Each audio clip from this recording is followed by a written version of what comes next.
I'd like to call this meeting to session. Do I need to redo that? Okay. Welcome everyone. Thank you for being here. We would like to start with the adoption of the agenda. Do I have a possible motion from someone on the board?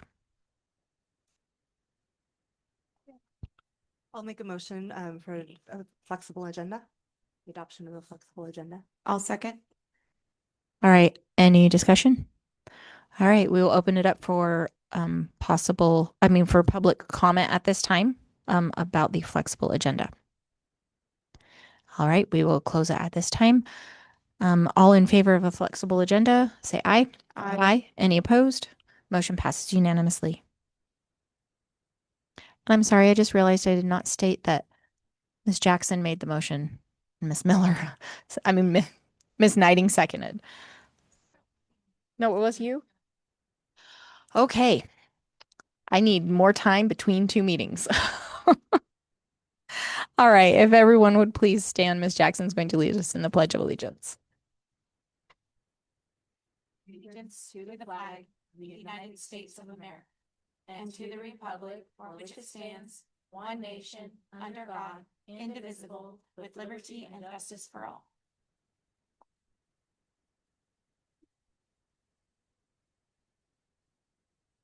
Thank you. All right. At this time, we will jump to agenda item number 2. And we would like to invite Ms. Ravencroft and Ms. Mortensen up for our presentation. Thank you so much for coming today.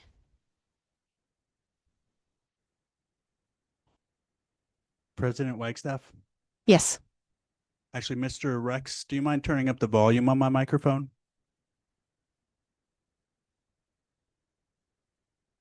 Let's see if that worked. Maybe a little more. We can hear you. Can you? Yeah. Okay, great.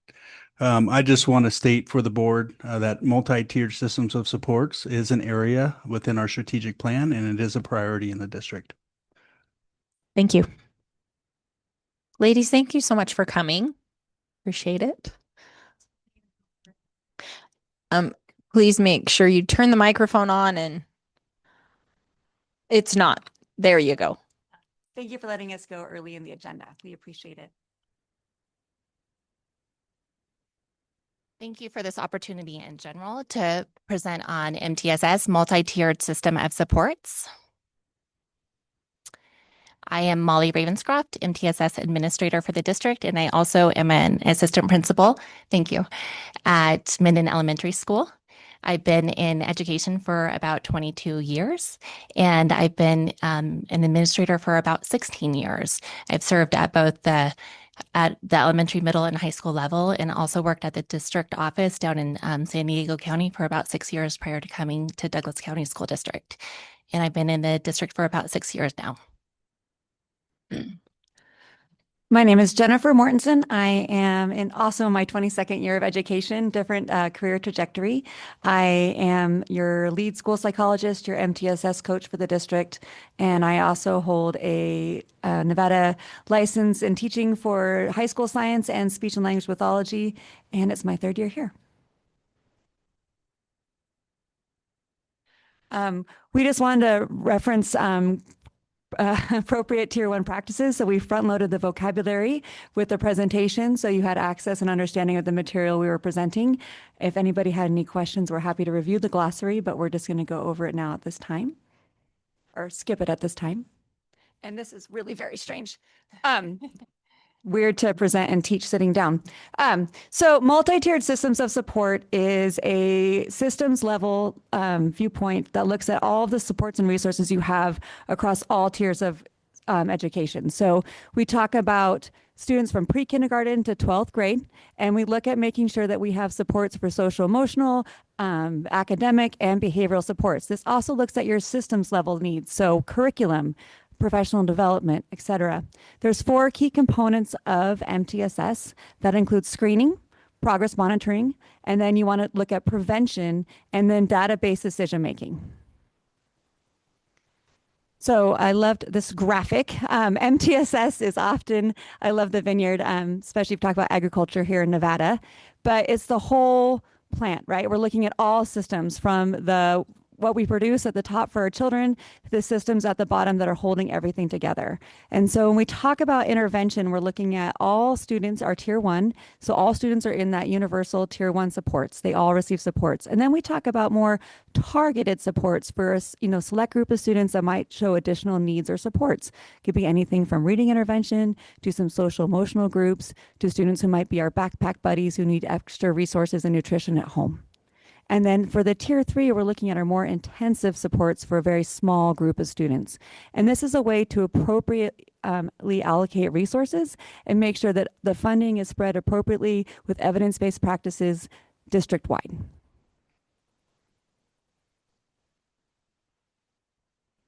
So interventions occur at every level, and it's not, interventions just don't stop. We talk about tier one interventions, which might be school-based attendance initiatives to make sure everybody comes to school on time.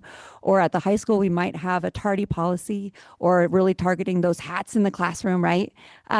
We also then look at tier two and tier three supports based on, again, like I said, the need. Some things we talk about is suicide prevention, mental health and wellness. We want to make sure schools are safe. You've had some experience with some threat assessments and conversations, expulsions. Those are those tier three students, right?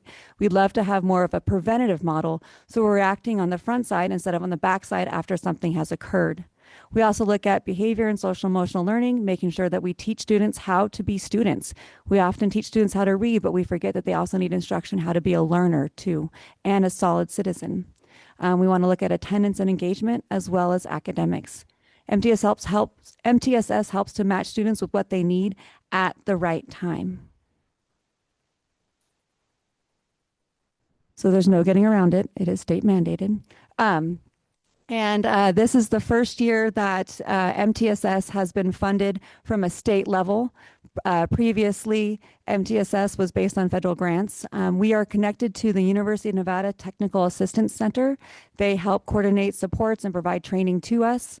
And then it is based on the AB 275 2017 initiative that looks like MTSS, and it talks about different supports such as PBIS and then your academic interventions.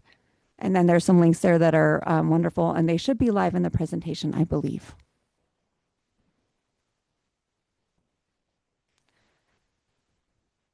So just always, graphics are wonderful. You can't get through an MTSS presentation if you don't see a pyramid. So you're going to start being very familiar with the pyramid. And again, you'll see the tier one, which is the base foundation. It's for all of us. You can even look at employee initiatives, things like that. Tier two, again, for some, it's targeted. And then tier three are those intensive interventions. And we always want to make sure we use data-based decision making. It's more than just a feeling, right? We have to have data and those data-based decision rules. MTSS isn't anything new. There's always that fear that, oh, it's just one more thing for teachers. And no, it's not. It's been around for quite a long time, and just making sure that we're implementing effective MTSS correctly. And it started back with legislation all the way in the 60s. And then we had the No Child Left Behind Act, and then the Every Student Succeeds Act, and then IDA law. And we're very proud that the state legislature is moving forward with legislation in our own state. So UNR and DCSD have had a long relationship. And so the work started with MTSS coaching back in 2015. And that was just focusing on positive behavior interventions and supports. That is just one of the very a small piece of the MTSS umbrella. And so the coaching continued because there was coaching allocation until 2019. And then we call it the dark times. There was COVID, and we rolled out some other curriculum initiatives, and the partnership with UNR ended because that coaching allocation went away. And then we revisited UNR thanks to Jeannie Dwyer, and she started that. And then the work has contributed with the ed services with Leslie and Shannon, and supporting kind of making sure that was going through. So we've continued that partnership since I started here in 2024, I believe. And all schools are now in that process with the coaching. Mm-hmm.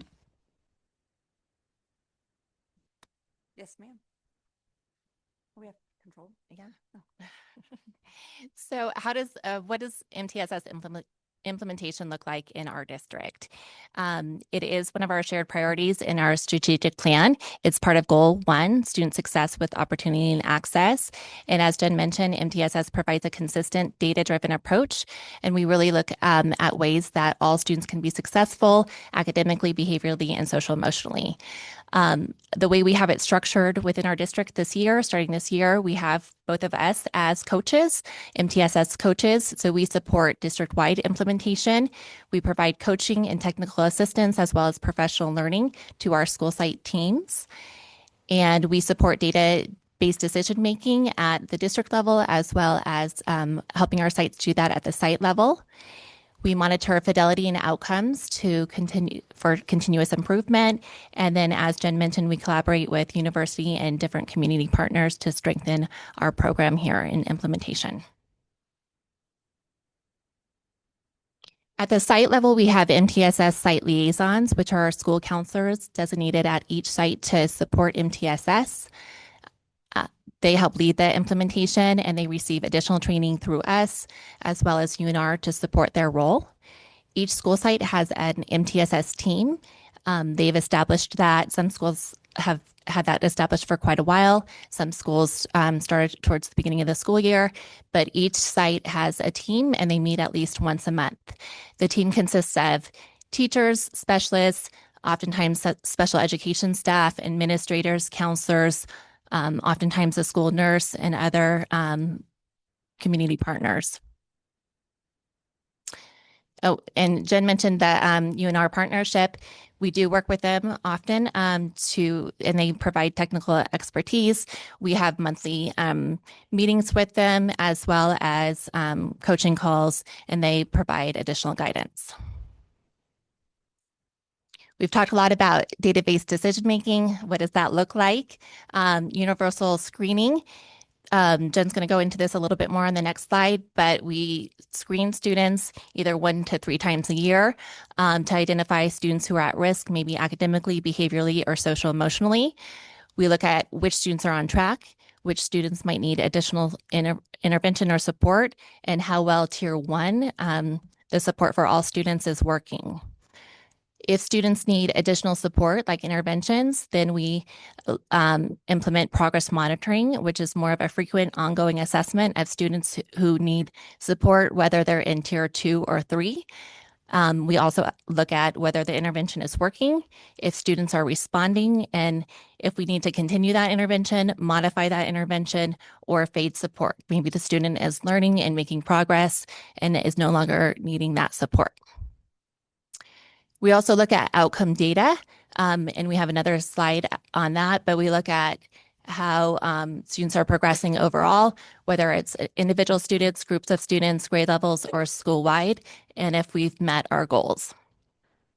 And a lot of the outcome data is data that's already reported to the state anyway, so really looking at the effectiveness of school systems. So oftentimes people get a little twitchy about the word screening. And so universal screening is something that we want to make sure we're addressing with all students. And so universal screeners, for example, if you had a kindergartner go in, they might have had the kindergartner readiness screener, right? A hearing and vision screener.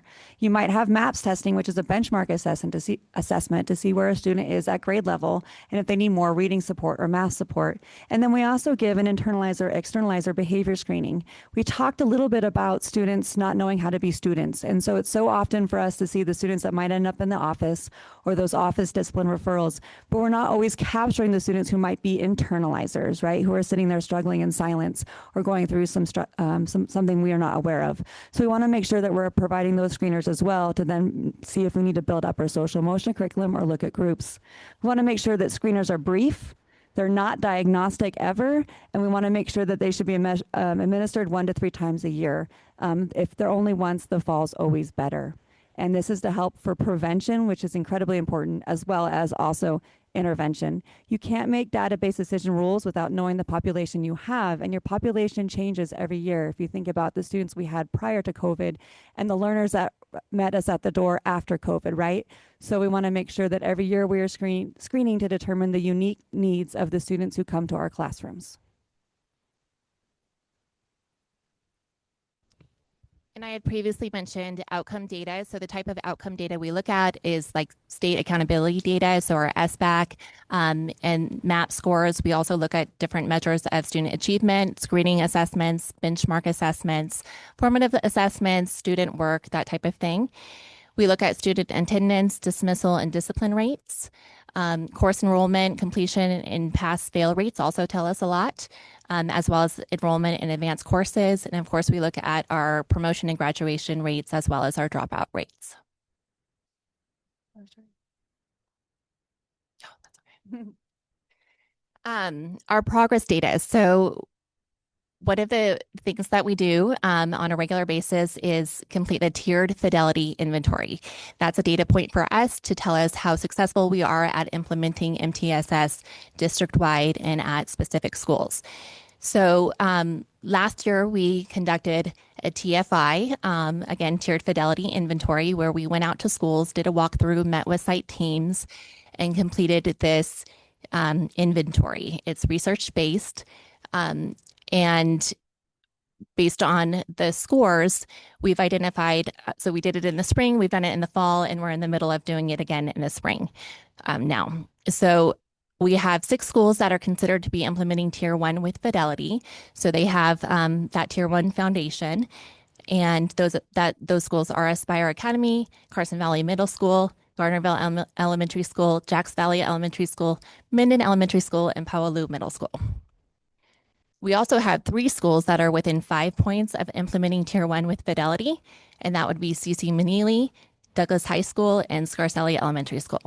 We have a feeling that a lot more are going to be meeting that fidelity, but we also want to note that all schools have made improvement from spring of last year to fall, and we've seen progress and improvement right now that we're in the middle of this next administration.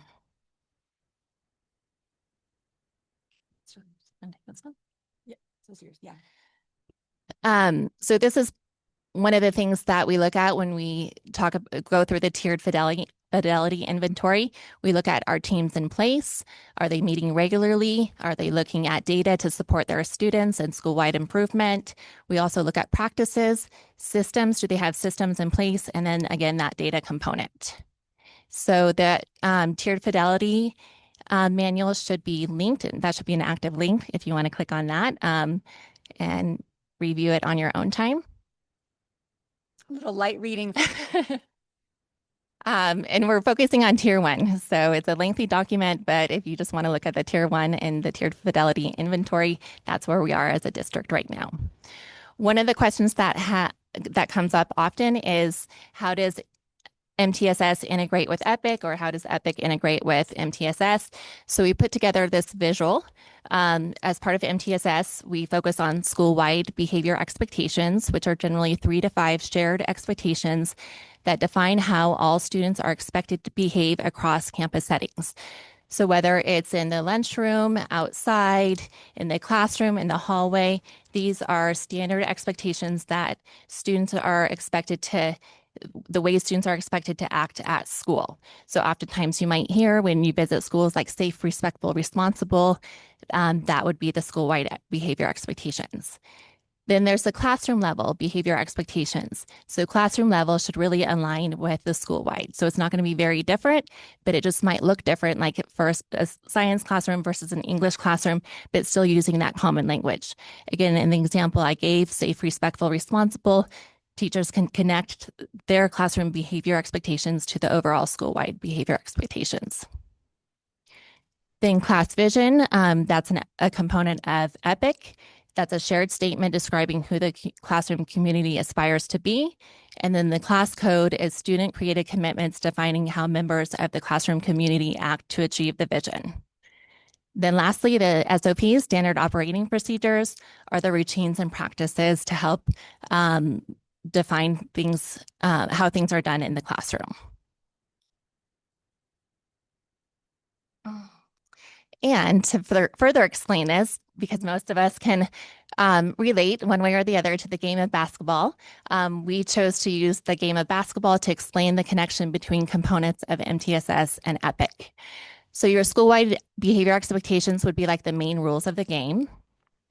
The classroom behavior expectations would be how the game works in this gem. So it's pretty much going to be the same as the school-wide behavior expectations, but might look a little bit different if you're playing in a different gem, right? Class vision is why we are playing it. So their purpose, the team's purpose, what they want to achieve, and how they're going to get there. And the class code would be the team agreements, the commitments they make to each other, and how they're going to work towards winning the game or succeeding. And then the SOPs would be the playbook, the specific plays and routines that help the team succeed. We wanted to take the opportunity to highlight some of our schools. If we could be here all night, we could acknowledge all of our schools because they are doing amazing work. And we're very proud of the progress that they're making, not just with the tiered fidelity, but just implementation in general. We are highlighting GES tonight, Gardnerville Elementary School tonight. Their WOW board, and maybe if you visited their campus, you've seen this. They call their school-wide expectations the Cougar Way, and that is safe, respectful, and responsible. So students have the opportunity of getting on the WOW board by demonstrating either a safe, respectful, and or responsible behavior, being recognized by one of their staff members, seeing their name on this WOW board, and then potentially earning further acknowledgement, like on the announcements, or even winning prizes. Students are super excited about this, according to the GES team. And I included a quote up there as well, too. I realized I left off some key details to explain to you all. So the coaching started with me. I'm also a full-time school psych, one of 4 remaining. It feels like monkeys on the bed. And so we were just started very small. So the coaching capacity started with just CC Manili, Aspire, and then Powaloo. And then when Molly was able to assist last year or this school year, it feels like it's been a lifetime. Sorry. And this year we were able to take on capacity for all the rest of the schools. We started with behavior always because we want to teach students how to be students and how to be learners, and then you move on to academics. But due to advocacy from your schools and your staff and the people involved, we have been able to work with UNR to start our own integrated curriculum where we're looking at the importance of behavior and academics together. And UNR has actually taken those trainings from our ideas and our coaching to them statewide, which is really fun. So we're the first ones to look at that integrated model. Anyway, the other school I want to talk about and showcase is Powaloo. And Miss Amy Carter is here. I don't know if she knew that we were going to be talking about her. But Powaloo has done a wonderful job of integrating behavior and academics. So as you can see, they have that PBS Rewards app where students are rewarded for doing what they're supposed to be doing. And you can like kind of change behavior by reinforcement, right? For being safe, respectful, responsible. This is consistently used across their school day and in their advisory curriculum. They've made it their own. So the B212, that's the boiling point of water, and they go 1 degree above, asking their learners and their staff to step above and rise to the top. And then they also have their academic board where you can see students who are in the red are our tier 3s. I think so. She'll maybe correct me if I'm wrong, but we have students who need different levels of intervention per grade. And you have the 6th, 7th, and 8th there, and then looking to see across trends. And so that's looking at academic and behavior data. So it's integrating everything. And MTSS isn't just always about the students. We also want to make sure that our staff's needs are met. And so they do the B212 degree award, and that went to one of their staff members. And that staff member said that was the first time she'd ever been recognized, and it made her feel part of that community and culture. And I thought that was huge. And so that's the most important part of MTSS is it's a global system for everybody. So it takes a village.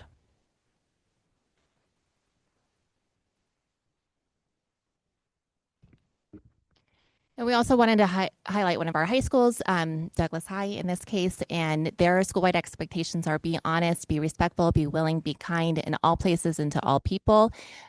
They have had this school-wide expectations for a while, but they're kind of rebranding it and really working to make sure that it's consistently implemented and just part of the culture here at Douglas Way. They are making great progress and doing great work here. They also acknowledge students in a very unique way, and this is they've done a great job with this as well. They send these postcards. There's an example of one up there.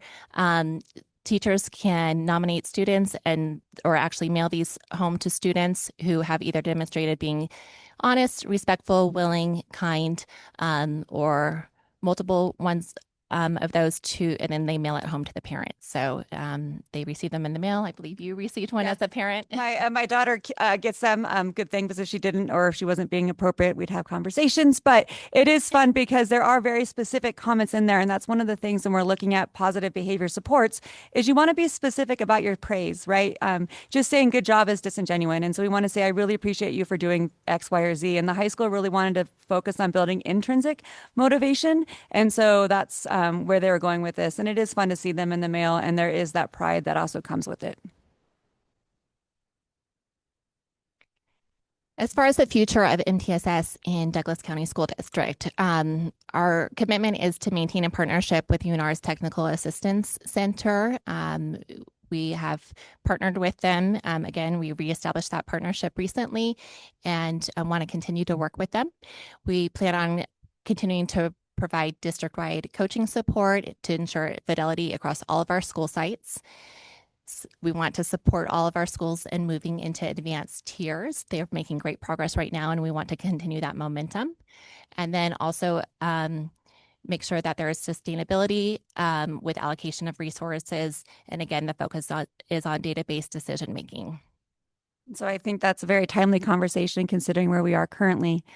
We also really want to improve student outcomes. We do know that Nevada is not one of the best in the nation, but we are hoping with preventative and proactive practices using evidence-based interventions and supports and those database decision rules, we will improve our literacy rates, attendance, graduation rates, et cetera. Our students matter, and we love to have Douglas County continue to be a leader in that area and take charge and lead the way. We also want to strengthen district-wide consistency. We want to make sure that all schools are on the same page with their own unique ways, right, and flavors and twists, but we want to make sure that we're having consistent implementation so families aren't surprised and one school is doing something but another school isn't. We also want to make sure we have alignment of academic, behavioral, and social emotional supports district-wide. We want to make sure students and staff and schools have access to the same information that is evidence-based. And again, we also want to increase student and staff safety through prevention.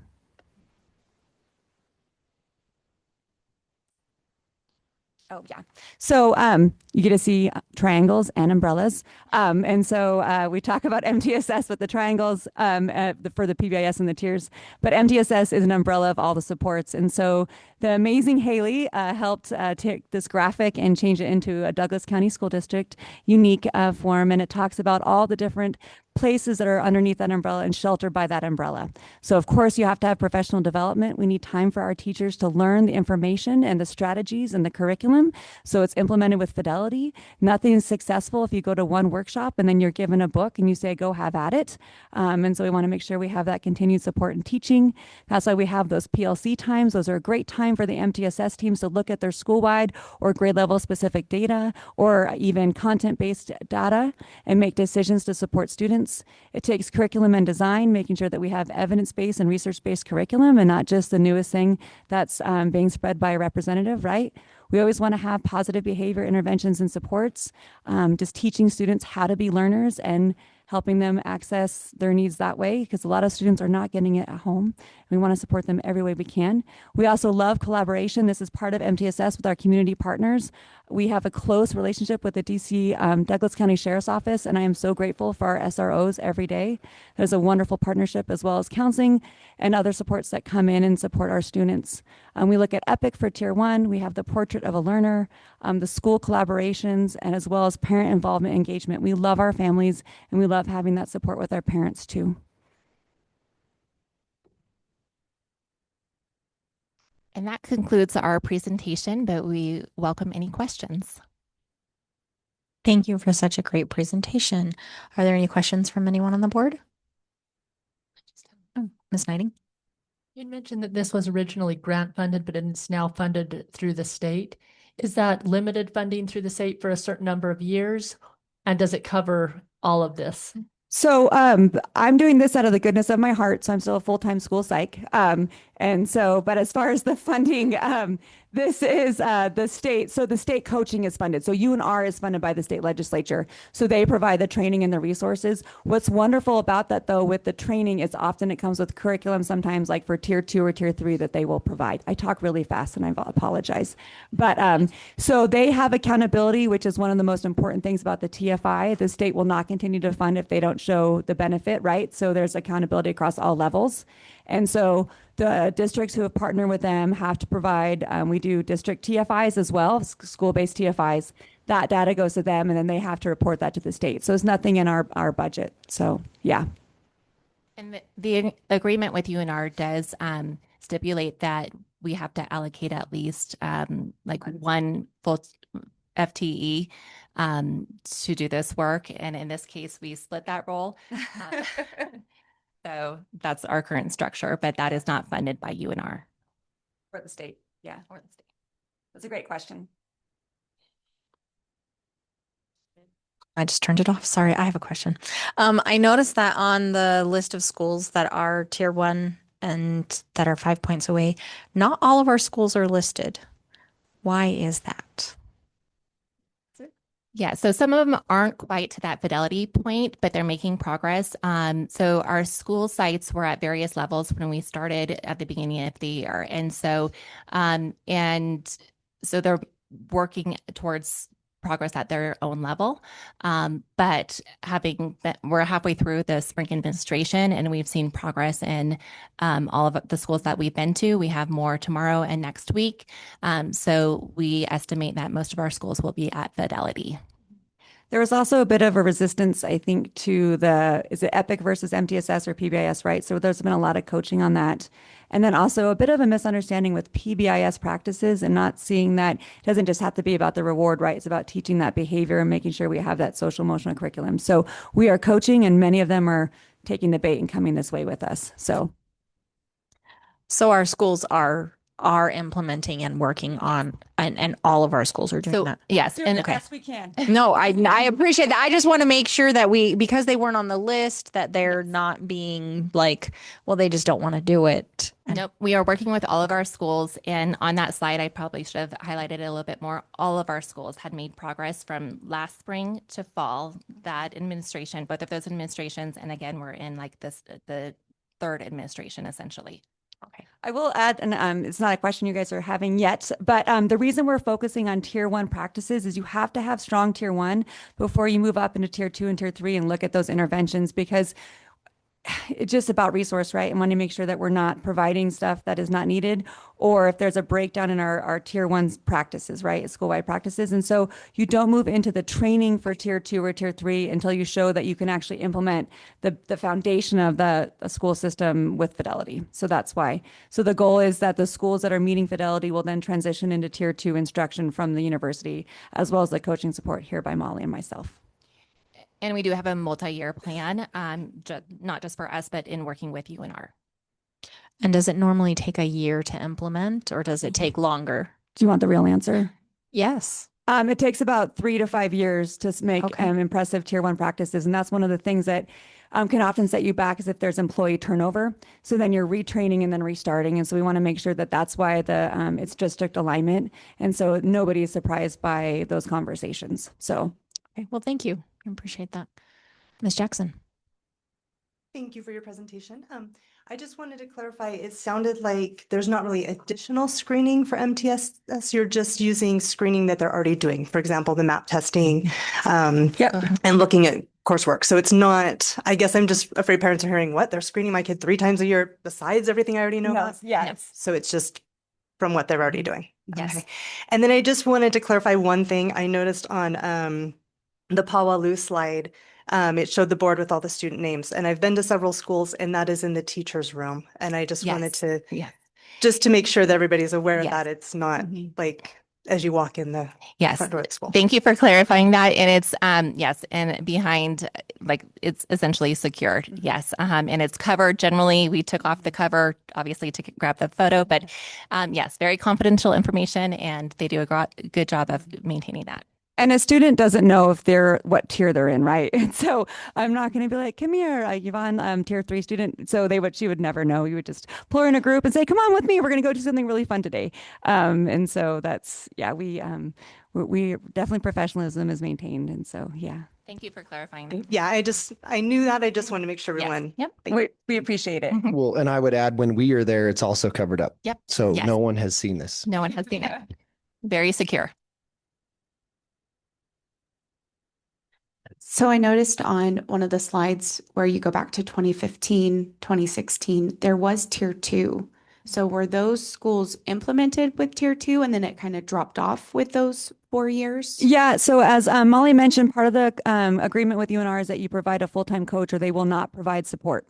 And so there was a grant allocation, and Crystal Kuntz, who is an amazing educator at Pawalu, was at CC at the time. And if I get any of her backstory wrong, she's welcome to email me. I'm sorry, Crystal. But she was there coaching and was able to work on PBIS initiatives, but then the grant funding ended and that's when it stopped. But so they, again, just like I was talking about, she wasn't able to move into that tier 2 instruction and coaching until the schools showed fidelity. And so that's why some of the schools even made it up to tier 3, but they were only focusing on PBIS. It wasn't integrated with academics. So I just had seen that there was some schools on tier 1 and then Yeah. we obviously have that blackout period. And yeah. so I just was trying to make sure we all understood why they were there. And now we're kind of not starting over, but we're putting together a better foundation. It's one of those things that we talk about, like MTSS conversations need to be on every staff meeting agenda, right? It needs to be revisited and reviewed. And if we're not having the coaching, the collaboration, it will fall off. And so that's kind of what happened. And then again, staff turnover or whatnot. So, and then COVID. And so as I think everybody was scrambling a little bit. And so we just had to coach them, like CC's doing great things. If you walk, they're very integrated back again. So yeah. Thank you. Any other questions? All right. Thank you so much for your time. We really appreciate you taking the time.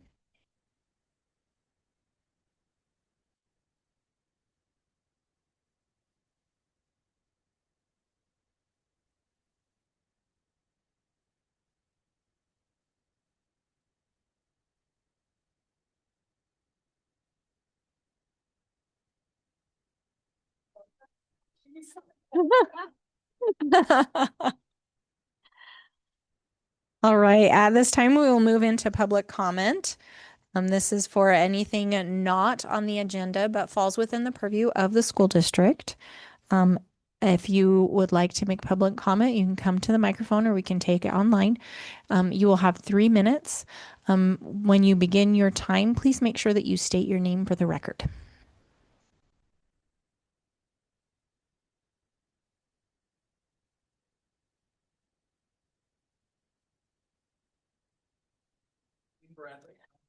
You can have a seat and turn the microphone on so that we can hear you and the people online can hear you.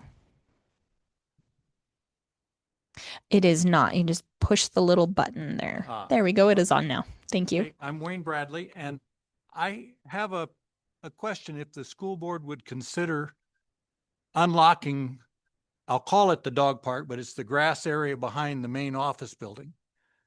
I know in the past, there was a lot of concern with parking and other issues. But now that the office building is closed, it would be nice for us that use and like to have the dog park, since we spent the money and it's fenced, to be able to use it again. I know the school district pays to have it maintained, but now it's like having a water fountain and not putting any water in it. So I just wanted to ask if the school board would consider opening that. And if I could make a comment to it, if you do consider opening it, unlocking the gate next to the playground would be helpful, because there is the parking right there by the gate. And I know a lot of people used to go to the basketball court for one reason or another. So it's just seems that it's a waste of good resources not to use it. So that's my comment. I appreciate you letting me talk. So thank you again. Thank you very much.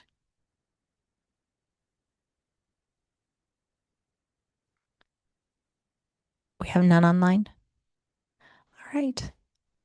All right. Seeing as there is no further public comment. Oh, well, I didn't, you weren't up yet.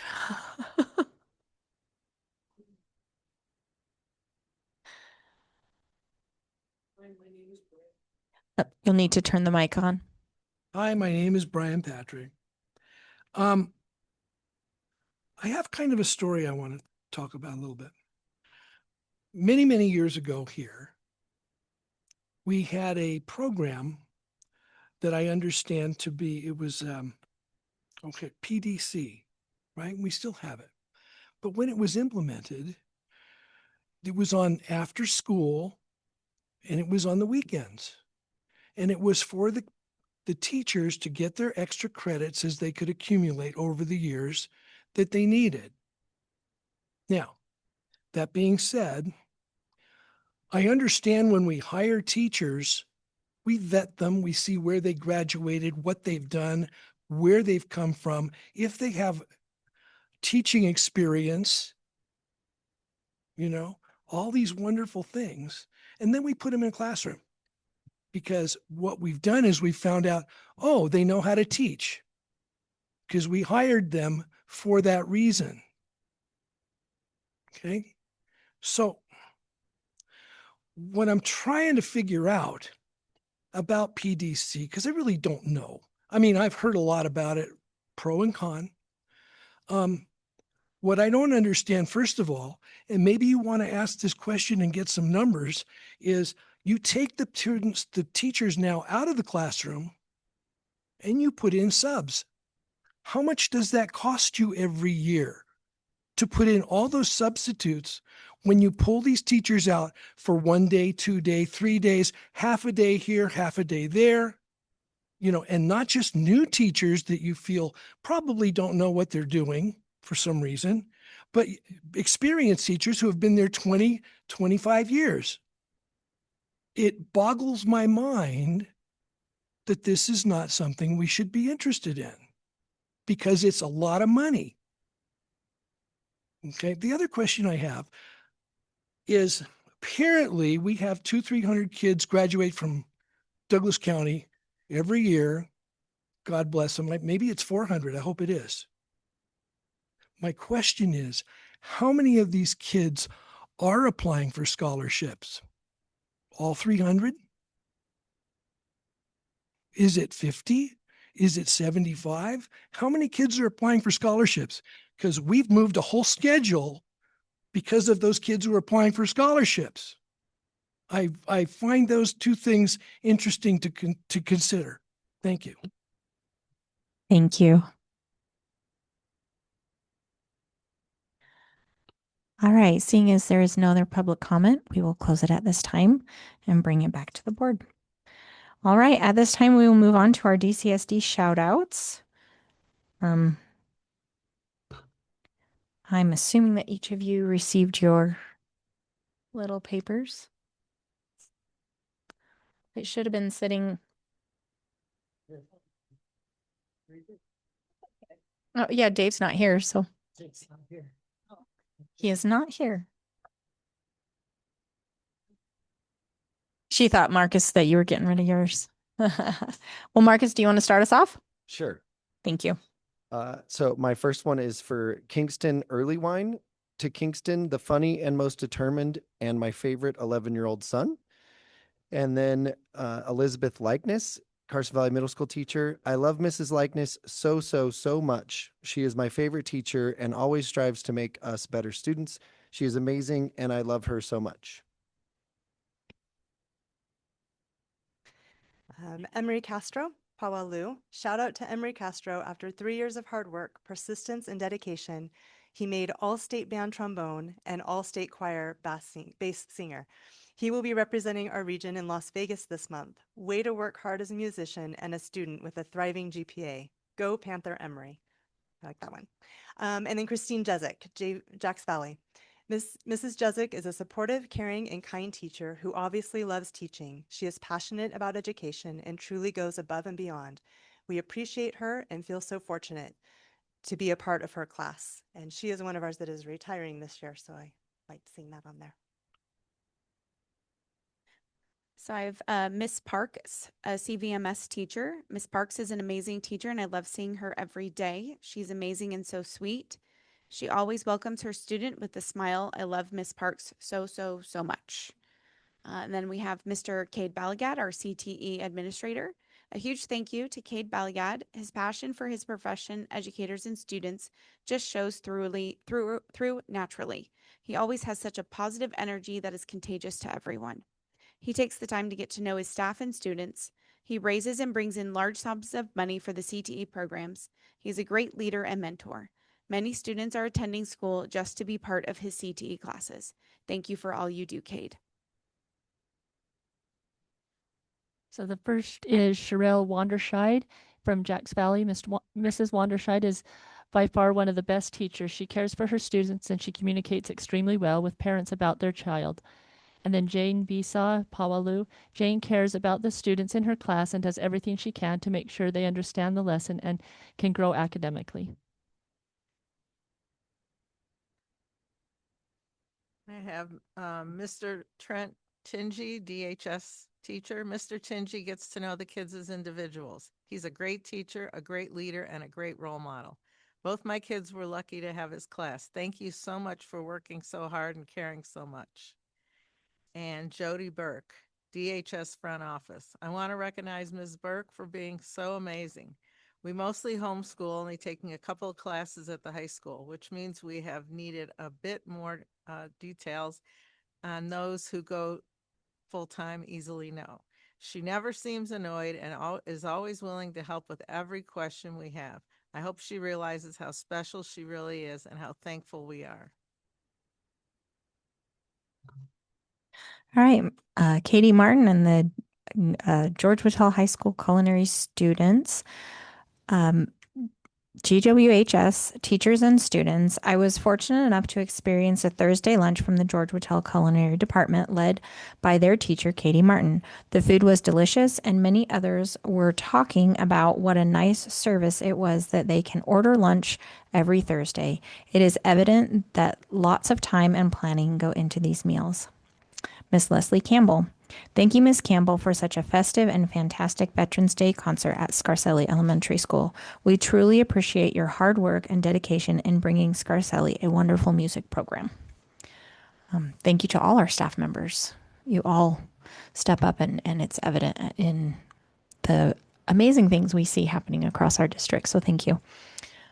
All right, we will move into agenda item number 5, consent items. Would anyone like to pull anything from our consent? Okay. All right. Well, before we go to a motion, we will open it up for public comment on our consent items.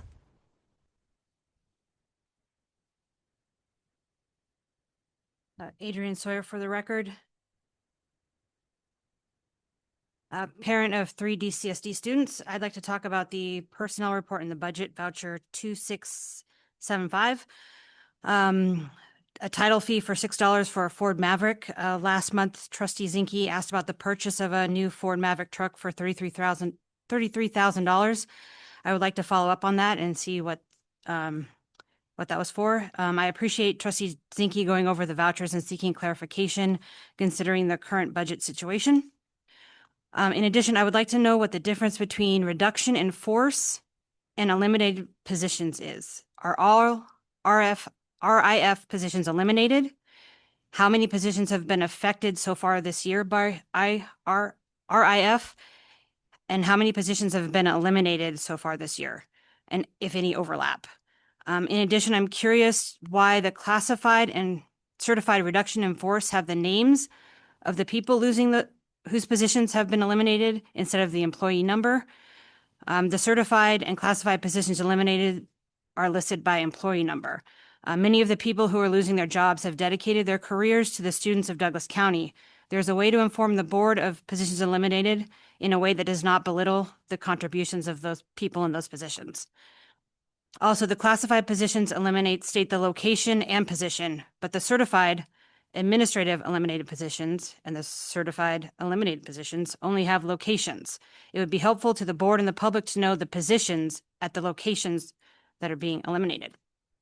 Also for clarification, are the 2 certified administrative positions eliminated at the district office the same as the 2 RIF positions eliminated? Thank you. Thank you. Any online? All right, seeing as there's no more public comment, we will close it at this time and bring it back to the board for any discussion. Ms. Knighting? And maybe I can just ask Frankie to explain the difference between RIF and eliminated positions. Yes, I'll go ahead and answer that question. So within the personnel report, this document's used as an internal control mechanism in which Human Resources Department works with the Business Department to reconcile personnel data. So with the reduction in force, that's a reduction of a position within the district. What has happened in the past in the district that even though positions are reduced, those positions are remaining in the budget. So then we bring it also on that same personnel action report, and we eliminate that position. That report is shared with Sue Estes, Director of Business Services. She reconciles the data by pulling that position out of the budget, which gives us a more clear picture of our expenditures. One other thing I want to clarify, just because I wrote down all the questions here. So the positions that have a PC number, PC stands for position control number. It is not an employee ID number. Once again, that's also a mechanism for internal controls, which we reconcile data, and we can search the history of a position by its position control number and how that position's been funded.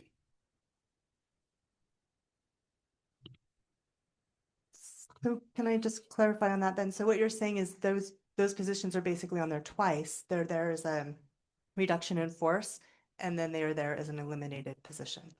Yeah, so the first one is for the staff member. Right. The elimination's for the actual position to come out of the budget. So that we don't, right, okay. Just Right, or else that position rolls over into the 26-27 budget, and then we have dollars hidden for vacant budgeted positions, right? And that's our goal, is to make sure that we have a very clear picture of what we're spending money on, what our ending fund balances are. Any other questions? I just wanted to comment, and I did last time we did this too, of just how I agree that these are people that were working in our district and made great contributions to our schools, to our district. And I mean, some of them are retiring, so I'm excited for them, but I still am sad that we're going to miss them because they've been a great part of our community. And for those that we do have to let go or the different things are going on, I just want to say that we see these as names and we see these as people, and we know the contributions they made, and I'm very grateful for each of them and for all that they did to help our school district.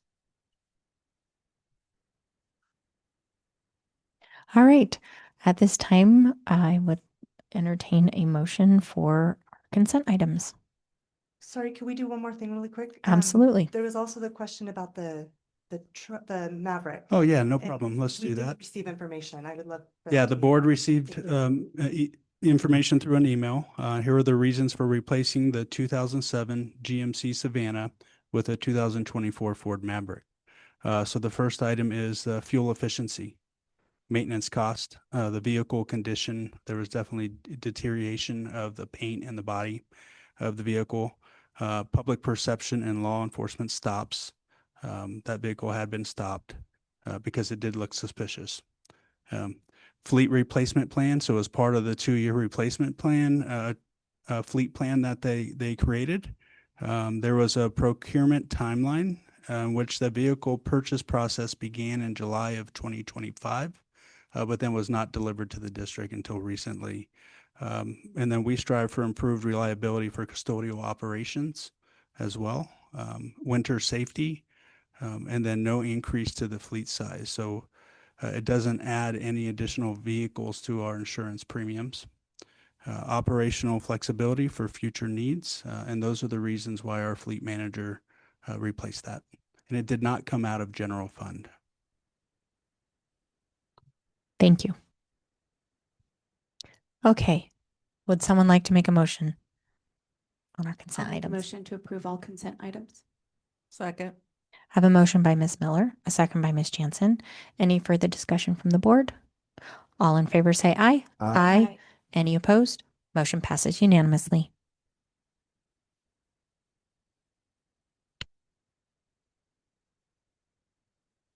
Do we have additional closed session?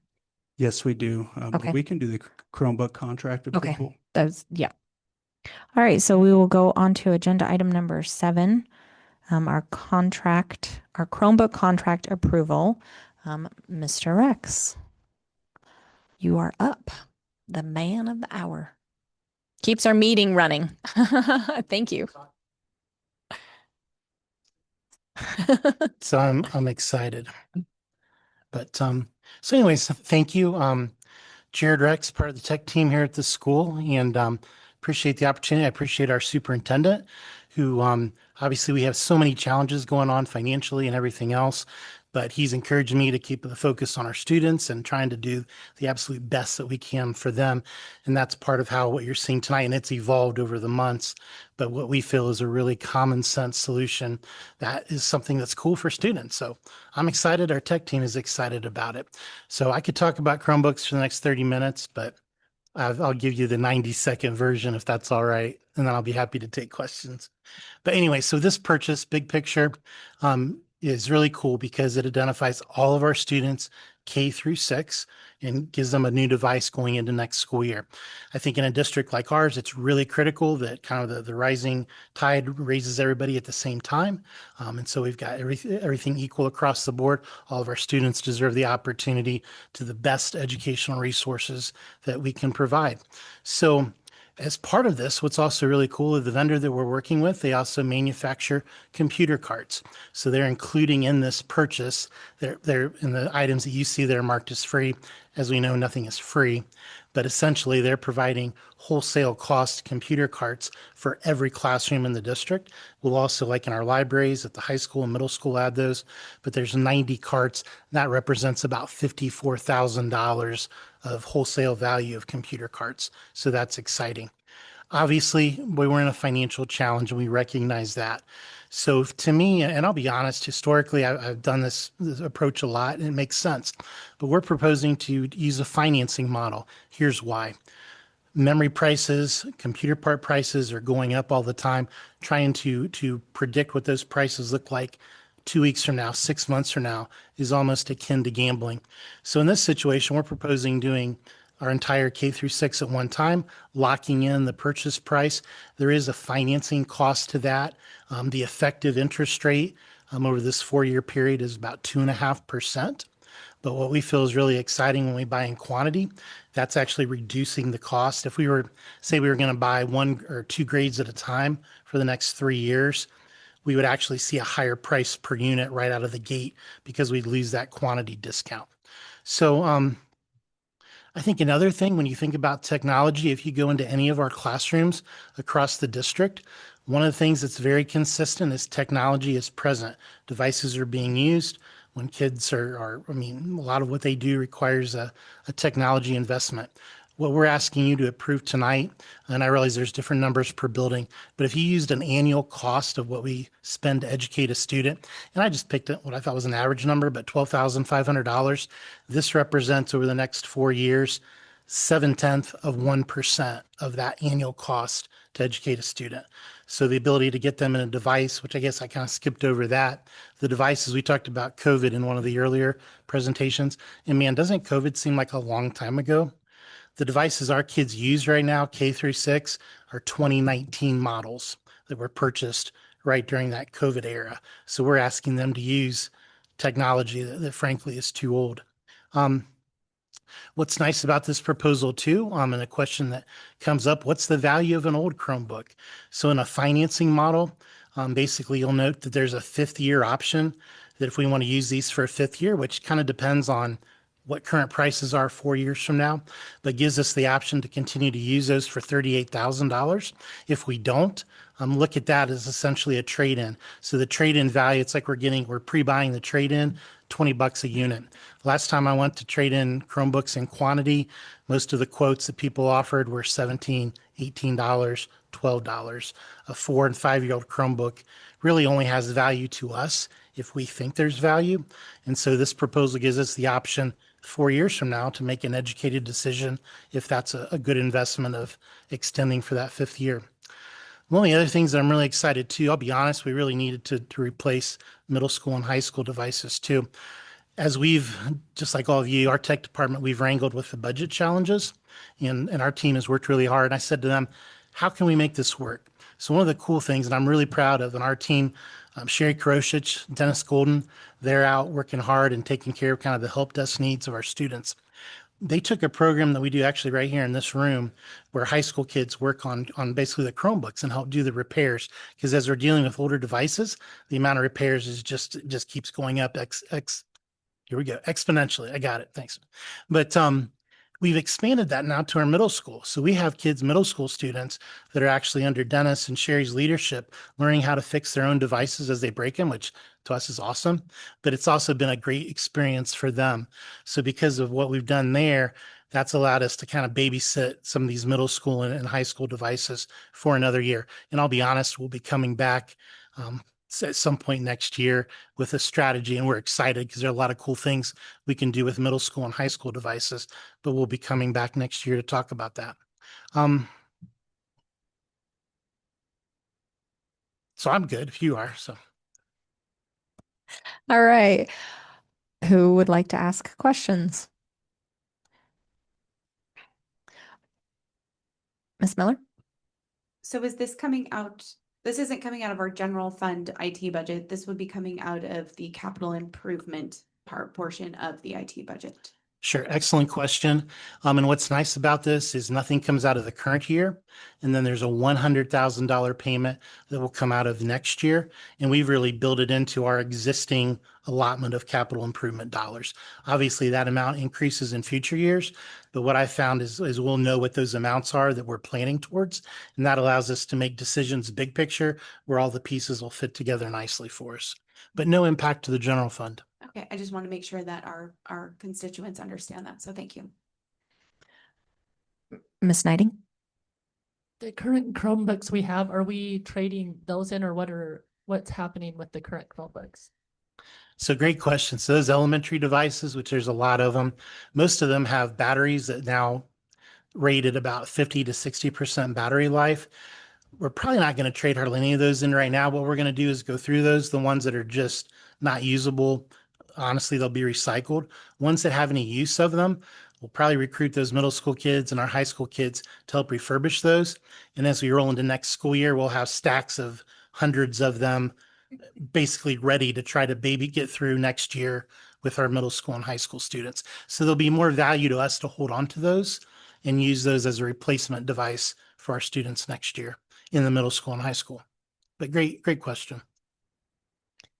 I have a question. I know in years past, and this is probably pre-COVID, and maybe someone from the district can correct me if I'm wrong, but there was a rotating wheel of schools. Like, we did Jacks Valley one year, and then Pinion, and then Minden, and it rotated through so that all the schools were getting regular improvement refresh. of refresh of technology. Have we not been doing that? Do you know? So that's a great question. So absolutely, at one point there was a plan. The challenge in that approach is nobody has no idea what enrollment's going to look like in a few years. At this moment, obviously, we didn't even know for sure what buildings are still in play. So things I think got really messy during COVID. And so like today, we literally have devices that are kind of scattered everywhere. Last year, we had at one point, a lot of our kids had 2 devices, an at-home device and a current device. There was no way financially to sustain that. We brought those devices back I started last fall. But as kids came back to school, we had kids that maybe left Jacks and went to CVMS carrying their device with them. So it just kind of had a lot going on. As we go forward, what I feel really, really good about is a building strategy that we do devices by building, but then also that those stay there, but then also that we're equal across the district. So in this scenario, what's really cool about these devices is they're set up consistently. They've got the same software, the same capabilities. They work everywhere. So if we need to reuse it as we make maybe strategic decisions about, even tonight, as we talk about boundaries, this type of purchase puts us in a position that however you move the puzzle pieces, we have technology that's flexible and works. And so I can't really speak too much to what happened in the past, but I feel 1000% confident going forward that this for our K through 6 students puts us in a position to be successful and allow our teachers to, if you've ever, well, I wouldn't want to do it, but if you stand in front of a classroom, you've got 22 kids that are trying to do a computer activity. It just takes one computer that's not doing it or not working properly. That impacts education for 21 other students. So exponentially, the impact is unreal. So to me, like I said, I don't know so much about the past, but I know going forward, this is a great plan and we feel really good about it. And it's evolved. It's one, like you said, our superintendent has challenged me a lot. I was ready to do this back in September. I don't know. But I mean, the challenge was, hey, we've got to be financially responsible and we feel really good about this, or at least I do. So another question that I have is why elementary school and not our middle school and high school first? Sure. So I've got a middle schooler in my home. You've got a few. So those devices, here's what happens. Those go home in backpacks. They just really get abused. And they're really in bad shape currently. My approach has always been, it's really across the district, we have a challenge. I mean, in a perfect world, we'd be sitting here tonight buying devices for everybody. What we feel about this purchase is, and I like to build from the bottom. It just, I don't know, in my mind, it just makes sense. But this takes our all the way down to our smallest kids in the kindergarten up through 6th grade, or I'm sorry, 5th grade, and gets them all new devices, brand new carts. So when those kids come back in the fall, we've rolled brand new carts full of devices. Every kid has a new device. And those, we know those are locked in. Those devices are not going to go home. If we have a situation, a family need where a principal feels the family needs an extra device at home, we've got loaners and extras where we can meet that need as requested. But these devices will sit in those carts. We'll challenge our teachers, we'll challenge our kids to take care of those. And what I found one fact on those carts, we're actually going to put, working with Mr. Alvarado to basically design like a decal that communicates kind of whatever our things that are important as far as mission and those types of things. So basically for our kids, as we move forward, we want them to realize that one, that we're investing a lot of money in technology, but that they're going to take care of it. That was a long-winded answer to your question, but to get back to your question, we're really excited about trying to babysit what we have middle school, high school, and really roll our sleeves up and come up with a really unique solution next year, which could be a lot of things. It could be, in a perfect world, I'd love to see a solution where maybe our 9th grade kids get a brand new device, or 10th graders, that then when they graduate, we've got a financial plan where they take that with them and that gives them a jump start on college. Obviously, that's something we have to think through and work on. Also, for me, I am crazy excited. I'm going to be off topic, but Apple just came out with a brand new MacBook that's called a Mac Neo that's at a $500 price point. For a decade, I've begged Apple reps to come up with a $500 or below MacBook. But when my last district, our seniors, we gave them all MacBooks. A Chromebook is a great device for elementary kids, but for our middle school and all high school, if we can, I guess our challenge is we want to give them the best tool that we can. So we're very hopeful to come back September, October next year and to have I'll be honest, an aggressive plan, but one that we think that we've vetted and we've demoed devices with different students and puts us in a position for success with those groups going forward. The other thing, last thing I'll throw in to keep in mind when we think about those middle school and high school students, because that device goes home, we've got to be aggressive and probably look at a 3-year cycle a lot of times, because it's just not realistic. Now, maybe the MacBook, that's a different situation, but it's kind of a different mindset. But I'm a check the box kind of guy, and this proposal checks the boxes for our K through 5, and we think is going to be great for our tech team. Allows us to do more with less. And those are staying in the classroom. They are not going home. Correct. Yes. Okay. All right. But we would just wait. but we would also have accommodations for if principals identified families where they felt there would be usefulness to have a device at home. Will it be one of the new devices or will it be one of our previous? So it would be a different pool of devices, not necessarily those oldest ones. It would be Right. the nicest devices that we have available, but certainly to meet those families' needs. Okay. Thank you. Ms. Jackson. So you said you're very excited about this and everything. I want to know, Superintendent Alvarado, how do you feel? Do we have this in our budget? I know we're throwing a lot of stuff into our capital funds, and I know you can't tell me what someone else thinks, but would our future CFO think that this would fit in our budget?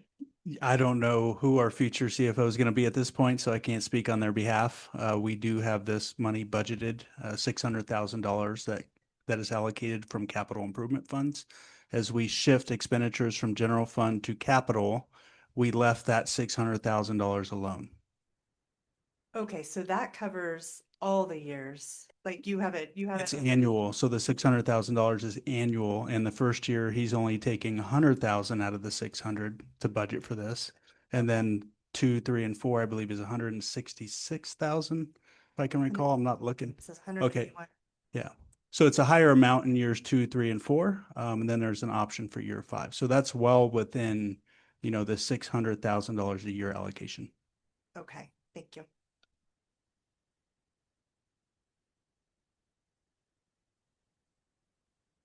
Ms. Knighting. In this, it says using a 4-year lease. Are we just leasing these or is it like lease and at the end we own them? So there's 2 ways to do this. Typically, there would be a lease with like a $1 buyback where you essentially own it. In this case, we pre-negotiated that 5th year, so we've locked in our trade-in.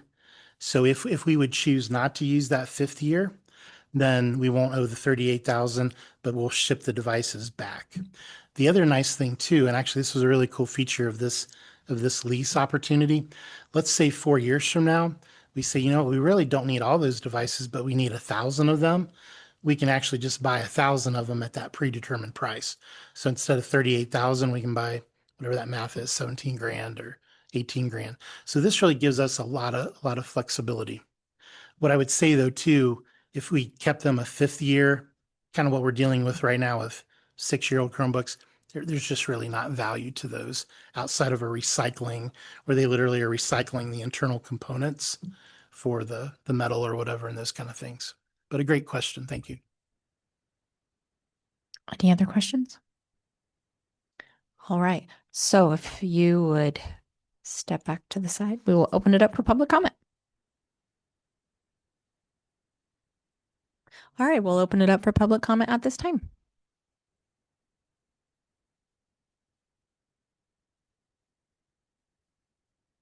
My name is Sasha Wagner. I'm a media tech at an elementary school. As somebody who has to fix these Chromebooks on a regular basis at the school, I really just ask that you actually pass this and let him get us new Chromebooks. That was all.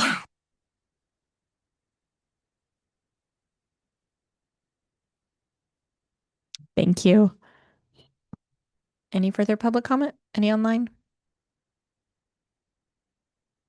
All right. Seeing as there's no more public comment, we will close it at this time. Bring it back to the board for any further discussion or questions. Or a motion. Make a motion. Ms. Jansen. I'd like to make a motion to recommend board approval to enter into lease financing agreement to purchase Chromebooks for K through 5 with payments scheduled to begin July 1st, 2026, and future payments to be paid from capital improvement funds, resulting in no current year financial impact. I'll second. I have a motion by Ms. Jansen and a second by Ms. Miller. Any further discussion? All right. All in favor, say aye. Aye. Any opposed? Motion passes unanimously. Thank you so much for all your hard work.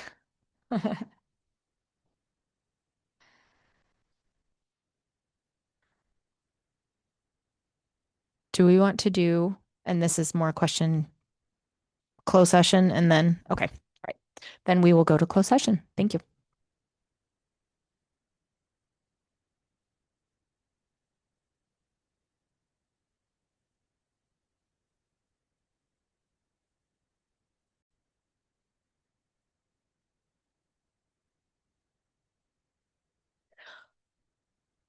Our time's up. Is that right, Marcus? No, I'm just kidding. Sorry. We are back from closed session where we discussed union negotiations. All right. And on to the hot topic of the night, our school residence boundary zoning adjustment. Mr. Alvarado and Ms. Dwyer. Thank you, President Wagstaff. So I kind of want to set the table for this item here. The reason why we're adjusting boundaries is we've decided to consolidate C.C. Manelli Elementary School into Scarcelli Elementary School. It's been shared at town halls and with the Board of Education and with both staffs, that we cannot fit both schools into one school as we merge them together. And so it forces us to take a look at boundaries. SB 460 also requires us to take a look at boundaries. It doesn't necessarily force us, to change boundaries on an annual basis, but it should be something that we do in order to shift resources and allocate them directly to the students that need them. And so here in this presentation, NRS 388.040, this is the statute that grants the Board of Trustees the authority to zone the district and determine attendance boundaries for the schools within their jurisdiction. There's some open enrollment caveats. This is a brand new law that went into place. We've already initiated our open enrollment application period that has come and passed. Once again, we had about 187 applications in that open enrollment. There was not a substantial impact to student enrollment based upon open enrollment for us. So looking at the next slide here, Nevada Administrative Code dives a little bit deeper into, the local control pieces. So within NAC 119, this allows, this talks about, when there is a new development, developers must provide documents showing which school district a new subdivision is located in and which schools are available to residents. So it doesn't necessarily pertain to boundaries, but it coincides with the boundary NRS. Okay, so for this item, I'll pass it off to Mrs. Dwyer. She did some excellent work with our boundary adjustment work group, and she'll go into detail for you. So I would start by inviting all the people in this room that helped with that work to please bring a chair and come up here and help me with this, because we did have 2 meetings so far. We have another one planned. And this work group consisted of some board members, bus drivers, parents, administrators at the site level, district administrators. There were about 25 people there at any given point in time. Parents, did I say parents? There were parents there. There were employees who are also parents there. So I think we had a pretty good coverage of people in the room. Really, our primary goal of this work group was to fit into Scarcelli, right? That's number one. That's what we have to do. We have to fit our combined school, all of our students and staff into Scarcelli. And we have capacity, right? Limits. So we have to look at boundaries. We have to. So again, this was, the first night was really just going over NRS and things like, large counties have whole committees and teams that do this all year long. That's their job, right? Is to do this work. And so we had a pretty big task in front of us. And so what we did was we talked a lot about like what were non-negotiables, what were things we really wanted to look at, what were good, where were good places to make a divide. Bus drivers gave us a lot of information about how they feel like they crisscross bus routes, that they pass each other a lot. And so for various reasons, like we have inclusive ed routes that are maybe going from their neighborhood to another school that's not their zone school, elementary, middle, and high school, they all start at different times, right? So you're picking up kids from the same household. Maybe some households, there's 3 different pickups and 3 different drop-offs, right? So those were kind of the things we were looking at. So why were we adjusting the boundaries? Obviously, we know our enrollment's dropping and we have to fit into Scarcelli, but this just kind of gives you a visual of the last several years. We would hope to average or even out and maybe drop less than 3% a year over the coming years, but that's what it looks like for us. And then our projected enrollment for next year is a total of about 4,732 students to be exact. And those are our school sites. So you can see the numbers. So this was the work of the group to look at this data and have that at the back of our minds and the front while we were working through things. So we've already talked about NRS, but I do think it's important to note that we do have board policy. So the board has a policy 503 that directs the assignment of students to schools within the district to be consistent with the best interests of students and to use the best resources of the district. So really, those were our primary goals, right? And we will have to revise this board policy because, as Mr. Alvarado said, the SB 460, sorry, it does say that we have to look at zoning every year now, and this said periodically, which maybe we just have to change a word. I have two mouses here. This is a challenge for my brain. Okay, current capacity. So you can see what our current enrollment is and what the capacity is and what percentage then our schools are. Again, you can see that Scarcelli is at 113% of capacity if we don't move any students. Yes. On this, is that including our pre-K at these schools? So Okay. all the numbers that we are presenting to you tonight, all of the maps that were presented and all of the numbers include those preschool numbers. So remember, those schools that have preschool are Jax, Minden, and Scarcelli, and that accounts for approximately 50 students. You're missing yours. All right, Minden has, okay, what about you, Blake? Do you think it's there? By my counts today, if we took everybody that's in today, we have 645 kids between both schools, including preschool. Okay, so the preschool numbers, it appears, are not included in this. I'm so sorry. I was told they were. Okay, thank you guys. Again, that's why it takes the village to make sure we have the right information. I will correct that statement. This does not include our preschool numbers. So you would add approximately 50 students to Jax, Minden, and Scarcelli to these numbers. Is that individually? At each site, At each yes, site. approximately. Jax, I 50. think, is accurate. I think they're probably around where they're at with preschool. Yeah. So, but we would need to add 50 to Minden and 50 to Scarcelli/CC Manila. Yes. Okay. Yes.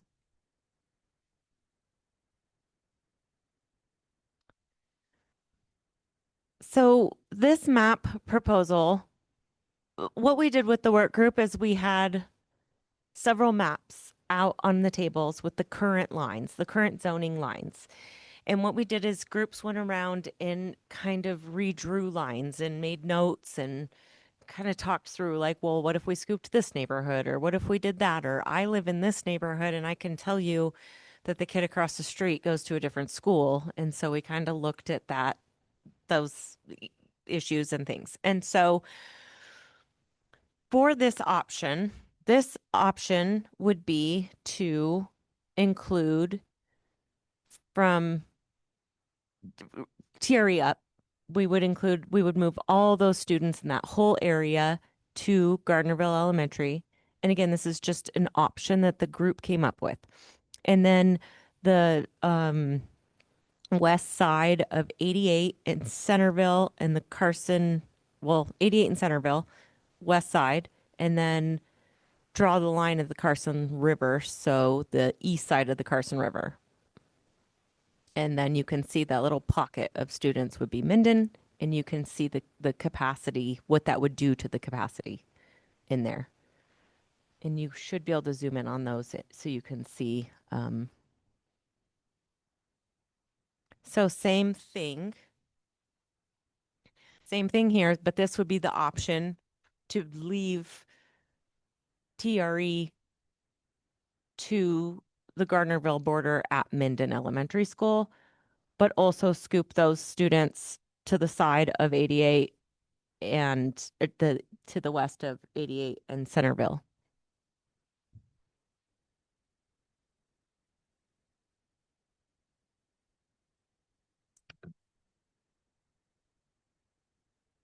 Jeannie, can you describe what the the line between that Minden and Gardnerville, what road or area that would be on that second map? Yeah, that one, like. So the northernmost line is Muller to where it dead ends. And then there's it looks like a road on the map, but it's not a road. If you drew a line through like the Bentley Ranch properties to the county line. So it's Muller is the cutoff to the north. Okay, I'm The- thinking the Southern cutoff, the southern cutoff. That's Centerville. If you see the orange that goes to the east of 88, the south, that is not necessarily a road. That would be Ruinstrath is above there, Fish Springs, East Valley ish. So still in the orange to the south is still Pine View, and then down to TRE, Bodie Flats. So the big, yes. Correct. So what ended up happening on the east part, that green section that now says GES, at a point, CC Manili was kind of the middle section. Scarcelli was the south section, and the north section was GES. So we used more or less 395 or the Carson River, everything to the east of that. We said, let's go to GES. That's the easiest boundary that we could use. And we didn't get the official numbers, but I think that's probably somewhere between 70 or 80 students that would no longer be zoned for Scarcelli and CC and would go to GES. By our accounts, that's enough students to be rezoned that gets us under 500 students at Scarcelli. That was one of our large driving factors. And then the middle school was the other piece of how do we maybe get a few more kids at Pawalu, but that proved to be pretty tricky. Just the way that our community is laid out. When the groups were having the conversation, they wanted to try to get more students out of the attendance zone at CC and Scarcelli. And that's why you see changes to GES and Minden on the west side of 88. There's not that many students in that area for elementary. I think maybe 12, 20, maybe on the high end. That doesn't necessarily need to be rezoned to another school. With the changes that were done to the east, pretty confident that those numbers would bring Scarcelli down to a number that's reasonable. The next task that we haven't fully vetted yet is how does that actually impact class sizes? We have 26 teachers like today between the two schools and 23 classrooms. There might be some fluctuation in that at Scarcelli. I'm still just not familiar enough with that layout. So we need to make sure that those students that are no longer going to go to Scarcelli get us down to class sizes where we now have 3 less classroom teachers. I hope I explained that well. And that's me talking. I have others here, but yeah, it just depends upon how those grade levels play out. Because if it doesn't impact the grade levels enough to reduce a teacher, then we're kind of stuck.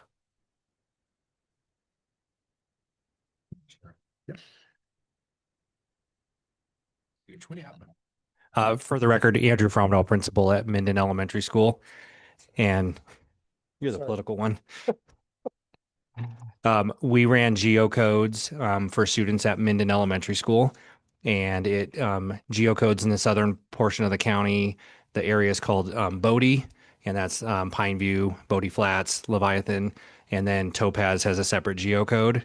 Combined, right now we have 92 students in those two groups. 7 of them are in pre-K, so 85 of them are currently kindergarten through 5th grade. Right now, in most grades at Minden Elementary, we are a little bit above class size ratios, so we're carrying just a little bit heavy. But in some of our grade levels, if Topaz and Bodie were to be rezoned, we would end up, in my opinion, with very awkward grade level sizes. So, for example, current first grade's running around 50. Next year, when that rolled up, we have 19 students in the southern portion of the county. We'd have a grade level of 31, which is just a very awkward number and not ideal for class size ratio. So as principal at Minden, my preference for my school is that our Topaz and Bodie zones stay with Minden. And echoing Blaine's sentiment as a member on the committee, my driving factors contributing was that our schools are right sized as best we can, and that we pay very careful attention to our grade level sizes and our teacher allocations so that we have appropriate classroom sizes. One of the reasons why we chose that option of potentially taking everybody from the south up to Gardnerville was it would be less of a drive. They're on the bus a really long time, those students. Like students from TRE are on the bus for over an hour every day, both ways, each in the morning and in the afternoon. So we were thinking as a group that maybe that would just decrease their time on the bus, right? Getting them. GES is about 7 minutes less of a drive than Minden. However, 14 minutes a day adds up over 171 days of school. And so the other thing, though, that was brought up to us at our communications meeting at Minden, which I thought was a really good idea, is we should probably be looking more at separate bus routes. So a bus goes out to that neighborhood, picks those kids up, and instead of driving through neighborhoods on the way to school, picking up all the kids, they just go straight to school. And then we have another bus that goes to the other neighborhoods and gets them to school. And so that might help. So we do have ideas to try to decrease the amount of time students are on the bus. So I really wanted to make that point that we are not trying to disrupt families. We understand that this is a lot of change for many people. We were really trying to find a way to make changes to make things better for the students. Another consideration regarding our students at Minden who live in the southern portion of the county, they matriculate to a different middle school, which is Pawaloo, which is different than the vast majority of their classmates at Minden Elementary. And so when you have the dynamic change of Manili and Scarcelli joining, have probably over 100 fifth graders that are now would be in the same school that know each other very well. And then Minden averages about 16 fifth graders who matriculate to Pawaloo. So I think that's something important as leaders here and within our schools that we need to, how can we help matriculate if the zoning stays the same for Minden?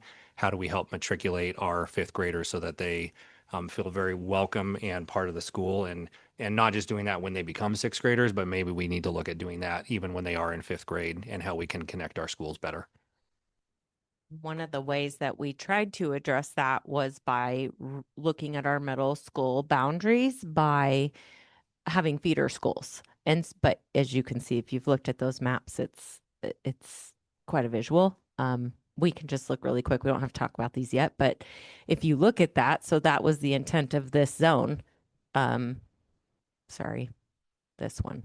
So every student in the southern part of our county would all go to Pawaloo. It would even out our numbers a little bit. It actually would make Pawaloo have more students and Carson Valley Middle School have less. And so once we put it all on paper and actually looked at it, we thought, I don't think that looks good. Like, I don't know if that's a good idea, right? So it was kind of the committee coming back that second week to look at all of this. It was a lot, a lot of conversations. It was a lot. So can I speak to the middle school one a little bit more? yeah. So those two options, that one would be taking students from that first one from TRE and having those students go to Carson Valley Middle School, it looks like. And then that blue is us. And it looks like we're almost taking students right out of Carson Valley Middle School. So that it would be GES and Scarcelli. That would be and the Scarcelli zone. would be our feeders. That's Yeah. why. Yeah. And so I want to just kind of go back to what you said. I don't know that we need to disrupt all of those families and those students right now. We have talked, my Vice Principal Jen and our counselor, Miss Worthington and Miss M. We have talked about these things together, and we looked at bus routes. I think that's going to be the main thing. There was a pocket of students through Fish Springs and East Valley that are going currently to CVMS, but could be kind of swooped down to Paolu if we wanted. There was also some students on that foothill side too. And so possibly looking at our current boundaries, but taking some different pockets might be a better option than disrupting all these families. Mr. Fromdahl brought up a great idea also of possibly some hub stops. We had used hub stops in the past after COVID. And so possibly using some hub stops so we are not making so many zigzags and routes through these neighborhoods. That might help in some of those transportation cases. However, Paolu, we are fine with whatever. If you want to give us more, or if you want to keep us at that and maybe move some pockets and maybe not have that disruption in middle school right now, as we are with our other Ranchos families in our community at this time for elementary. So there you go. Oh, and I forgot to say my name is Amy Carter. Thank you. You get to say it too. I'll start. Okay, I'm Blaine Spires. The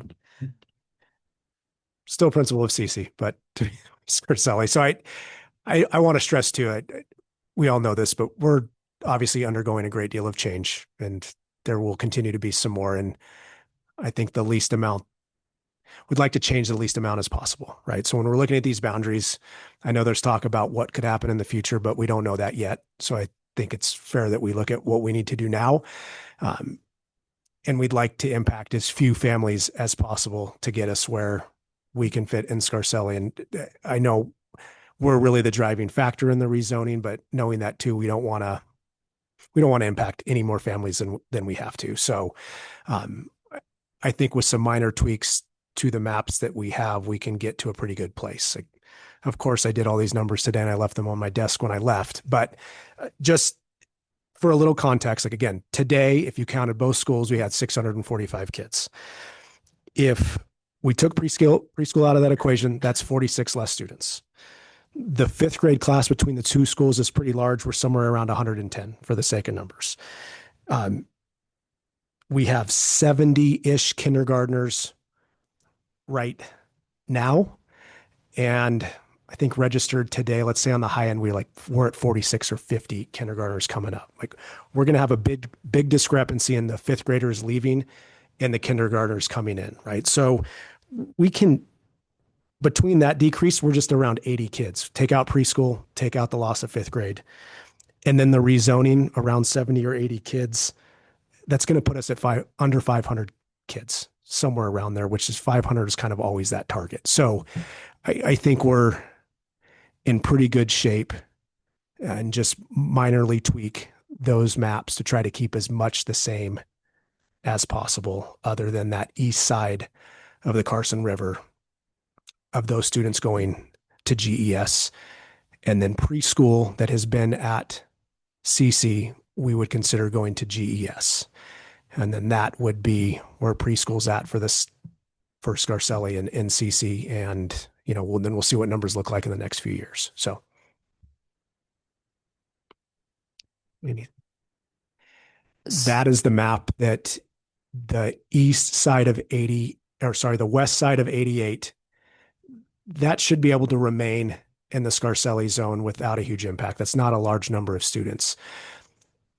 Yep. And then that other orange section that is north of Centerville and east of 88, that has been GES, I believe, and that could stay GES. So real quick, I've been raising my hand 100 times over here. Sorry, I'm busy looking this way. No, you have done a marvelous job, and I appreciate all the work you have all put in, because you clearly have done a lot of work. So thank you for that. And I agree with the sentiment. We need to do the least amount of change, and the right sizing and the logistics we will figure out. With that, you mentioned on here there's capacity, but there's also classroom counts and teacher counts. And so capacity can be 93%, but you still may not have the appropriate number of rooms, teachers otherwise. Part of my concern, I love this map. I think it's great. Minden's count, Mr. Fromdahl, do you have the room for your 93% here? I'm assuming you wouldn't present us one that doesn't have room. So I'm sure You have Thank an you. answer for me as well. Yes, I would say right now with those numbers, Minden is slightly below optimal, like high capacity. So like we have a little bit of room to grow, but we are operating at a good spot within the building.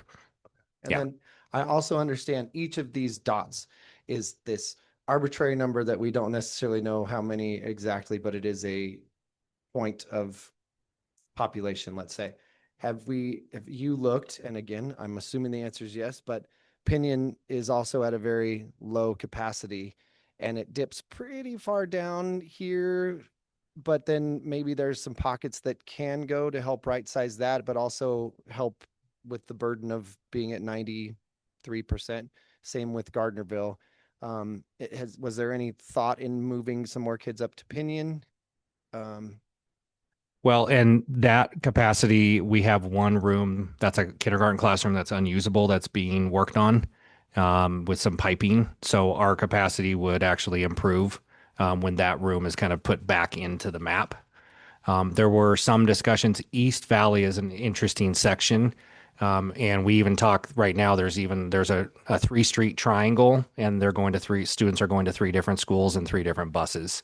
This helps clear up more the southern portion of East Valley. There was a little bit that some of the teams were talking about what you're talking about there. There are we're looking at about a dozen students on East Valley that are in the Minden area. So it's not very many students to change that boundary.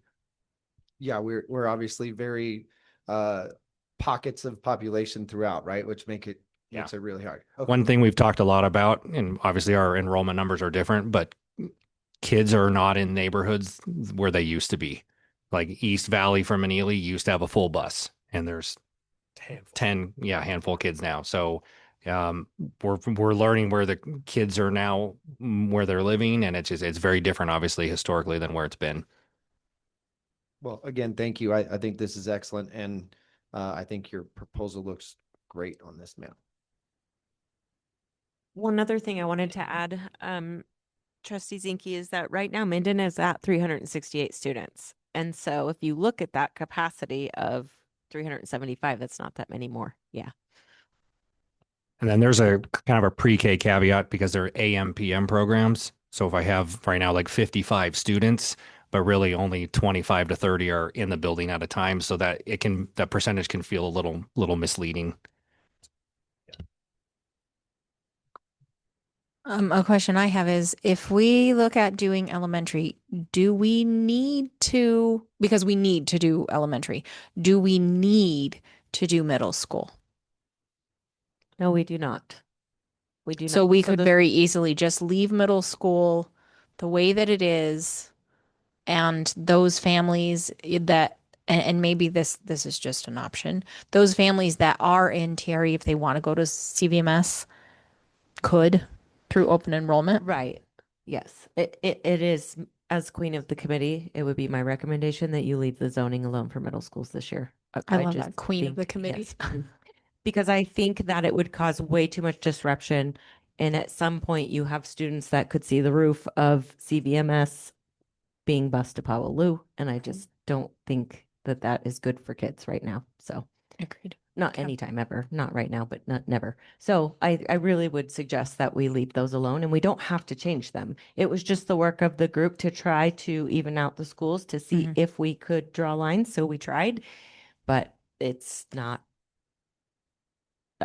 We would have to go back to the drawing board and really think about it. Like Mrs. Carter said, like look at maybe neighborhoods. But I think we could leave it alone for right now. Again, SB 460 says we have to look at our zones every year. And so we can look at this again. And now we have time to look at this. We could meet monthly and start looking at zoning and population areas. So if we put, I'm sorry, I have another question. If we put those kids at Minden, preschool would go to Gardnerville. They currently have a CLS program as well. Is that? So we would look at those programs. We would Okay. look at the students that they're zoned, where they're zoned, right? So if they, We would just look at the programs, and as at a district level, we would look at staffing for as far as administrative support for IEP meetings and all the things that come along with special programs. But Okay. So those things can be para taken into support, account. yes, yes, we would take those into accommodated. Okay. Mhm. All right. Thank you. It has been our intention to even out programs for schools. So you would either have a CLS program, autism program, or a preschool program. But I don't know that we're going to be able to maintain that. It would be our intention to have the students in the ranchos back at their school at Scarcelli.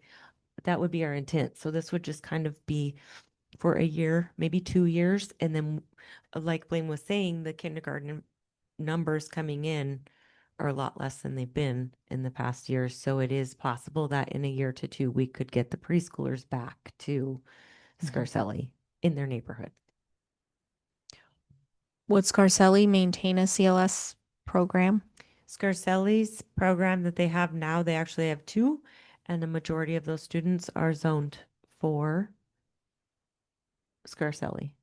They live in the Rancho. So we do not intend to move those students. They need to be with their peers that are in their neighborhood. Just making sure we're not moving them. No, not our intention at all. We Okay. want to keep them where they are, which is why we have to fit. It's why we have to look at the lines, because we have some things that have to fit. All right. Thank you. Ms. Miller. Earlier, you mentioned that some of the students at Minden, very few go to Powaloo, but the majority then go to CVMS. Does that have to do with them being from the southern part of the county? Miss Miller, that's exactly right. And we studied the numbers from last year up through all our cohorts through kindergarten, and we find an average of about 16 students at grade level right now are in the southern portion. And so they matriculate to Powaloo, where the vast majority from Minden go to Carson Valley Middle School. So we don't have technically feeder schools for then the middle schools. That's what we're noticing is it's all based on boundaries. So these students go to schools pre-K or K through 5 together. And then once they hit middle school, they're in a completely different group from what they've known. I think it's safe to say that geographically, the middle school boundaries flow more geographically. And then we're talking about moves that were made in the early part of the millennium, like 2001 to 2005 were our last kind of rezoning efforts. And when kind of schools were balanced, and that's where elementary does not kind of flow in order geographically. So obviously this isn't pertinent for now, but it's going to be something that's going to be, so then Ms. Carter, how do those students adjust at Powaloo since they don't know those other students? Thanks. They adjust. I mean, some of them still hang with their friends from Minden, which some of them were my kindergartners back in the day.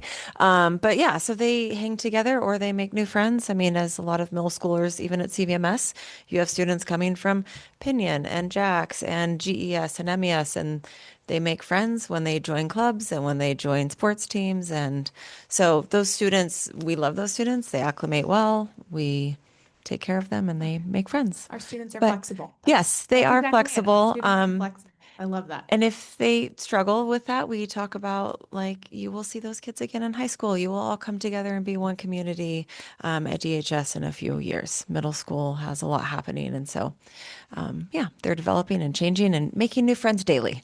So, yes. Okay. I just want to make sure that that's one less impact that I mean, we go to. yes, and that's what we did discuss. We discussed feeder schools and keeping all those students together. But when we really look at those boundaries, and if we move a whole feeder school, meaning Minden or GES, into Powaloo, that is a big disruption. And so if we are looking at the least disruption right now, that we look at keeping the middle school as it is. And like Mr. Fromdahl said, yes, we get about 15 to 20 kids a year, but they seem to have acclimated well, and we make it work. Would we, I mean, this is maybe, I don't know, I guess it's not because it's on topic. Would we be able to consider then a tiered change for those boundaries if we needed to, if we decided to go to a feeder school instead of, okay, you're now going to this school. Like we had talked about doing like maybe a tiered consolidation at one point. I mean, not now, but in the future, like a tiered change of what elementary or what middle school that they would go to from what elementary school they go to as they move. Does that make sense? Yeah, I just, the only thing with that, and just in those tiers, and even as we discussed with elementary, doing a phased approach, like then you could have students at both schools.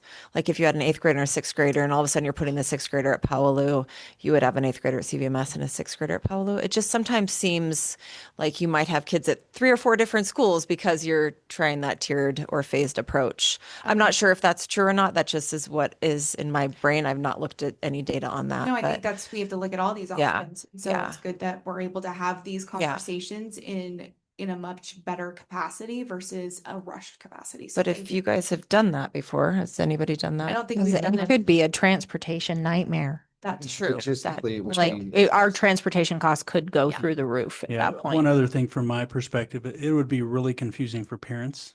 I mean, Okay. we could figure out a way, like if they do have kids in 2 different grade levels, then both kids go to whatever school they're rezoned to, but we just need to simplify all this. Okay. I just was trying to come up with different options for you guys to go through. So thank you. You were hiding. Go ahead, Ms. I'm Jensen. hiding. So after looking at all these maps, I know you guys worked hard. I think you did the best possible job. I think the one you came up with is the least disruptive. And I think that the highest percentage of families will be happy with it. So I think you did a great job. So thank you for your work. Ms. Snyder, and then Ms. Jackson. I was just going to point out with keeping the middle school boundaries the same and the one where we do the least amount possible, it will actually turn out that you will have students from Minden and Gardnerville Elementary that go into Powaloo, because the boundary for Powaloo will take in Roonstraw Still and the Fish Springs. So it will take in students from all 3 of those elementary schools. So it's not just the one. And yes, we do usually have a couple, 2 to 3 to 5 kids from GES that come our direction also. So we do receive ones from Minden and GES. And in the Valley, a lot of these kids, they do play on sports. Yes. The sports teams together, and Yeah, so they're all part of this Valley. true. And there is zone variance options still, even though we did the open enrollment, we will still have variances that we'll accept. Ms. Jackson. So this question's kind of for Blaine. You can all be a part of it, but I'm just going off of what he said. So you're on the spot, Blaine. I know our teachers, our staff, our administrators, they want a decision right now. And I think that's important. And so, but you said we need to make a few little tweaks. So I guess what I'm asking is, what tweaks do we need to make so they will fit in Scarcelli? We can decide this tonight and we can move forward. Thank you for mentioning that, because yes, this decision allows us to then do the staffing numbers that impacts every school. Like we have to start here before we can figure out which teachers are going to be at what schools and what do we need there. So, Ms. Dwyer, do you mind going up to the Minden map? And well, I think I can explain it relatively easy here. And this is just my opinion and also the feedback that we had in our meetings. That section that is orange for Minden, that is south of the Carson River. Oh, thank you. We can do this. Okay. All of this section here was zoned for Scarcelli, except this section right in here was GES. So this is like Rocky Terrace right down there. Right. So that's one small neighborhood that has been going to GES. So this part of 88 and up and over could just stay at GES. There's just a handful of kiddos, and that limits having to change an area. I believe that it's going to be south of kind of Westwood over here. This was all zoned for Scarcelli. And there's a handful of kiddos down here. They could stay zoned for Scarcelli. I don't know exactly on this map where the old boundary was, but I imagine it's somewhere up here with the Carson River. So if this section just stayed for Scarcelli, we're not impacting those families. This section stays to GES. And ultimately, the biggest impact is this area here that was CC Manili and this area that was Scarcelli ends up going to GES. So that is Ruinstrath, that is Fish Springs in East Valley. And I think by our accounts, that's somewhere around 80-ish students. So those adjustments to this map would have the smallest impact on redistricting around the county. So could we say the only change we're making is that it would be everything east of the Carson River between those 2 points would go to Gardnerville, and we wouldn't do anything on that? We don't need to do anything on the west side. I think that's a very accurate statement. Yes, it's the east of the Carson River. So You should clarify the East Fork of the Carson River. So not to throw a wrench and everything, but Matters. don't we have like 100 students that are not geocoded? Do we know at what schools those students attend? So when we were sharing data with the map office, the GIS,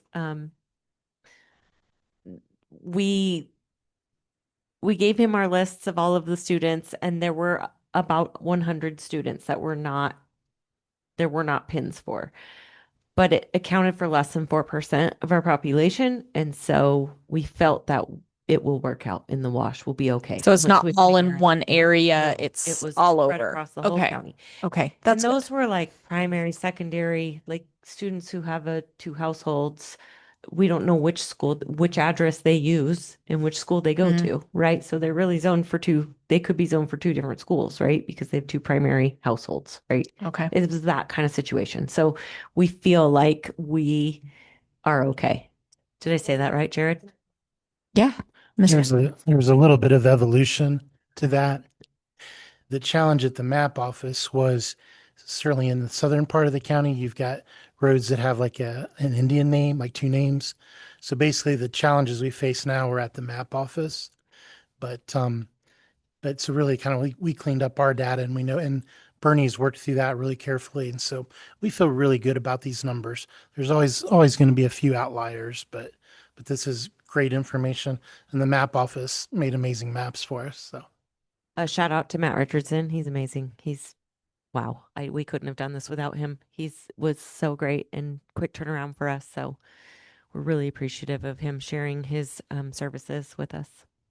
I just want to comment that I think that's why it's so important that we have the principals working on it, because they aren't going by dots on a map. They're going by who's at their school, and they know them. So their numbers are coming from their lists and are not affected by the 100 that we have missing. And so I think that's why I think their information is more accurate, and not to, I know maps are good, but I feel like they know their students and where they're living and how many are in each area. And so I feel like we can trust what they're telling us. You guys better be right. I would agree. No though, pressure, because the no pressure. numbers we pull are from IC, right? They're based from enrollment and addresses, right? And so I would agree. That's why I keep looking to them, because they know all the kids at their school, and they know who lives where. So they know who rides what bus. They know. So I agree with you. Thank you. Mr. Zinke? So along those same lines, and I'm not making a motion yet, I'm just going to speak of one. Is there a way to relegate, in clearly seeing that they have the best interest of the students in mind and know this better than any of us here, is there a way to approve the general idea of one of these maps, or whatever map anyone wants, with a concession that minor tweaks can be made by the committee or by the superintendent? Or how does that work? Because to sit here and definitively say we need to be west of 9th Street, and I mean, it's convoluted for sure. Or can it be implied that? I mean, I they think can- you have to define what you mean by minor tweaks, I well, guess. like the ones that were the aforementioned ones by Mr. Yeah. Spires, where Anything that's been discussed that they've indicated that they may need to modify, I think is fair game to approve with direction. Okay. Yeah. Thank you. Yeah, if I can add to that, I think it's important for the public to have clarity around this. You know, clarity is kind. Whenever you're ready, I'm ready to give a recommendation, but if there's more discussion.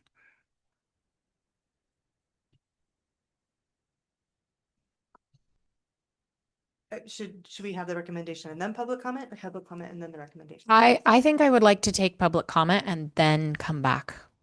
So if you don't mind sticking around a little longer, we will open it up for public comment at this time.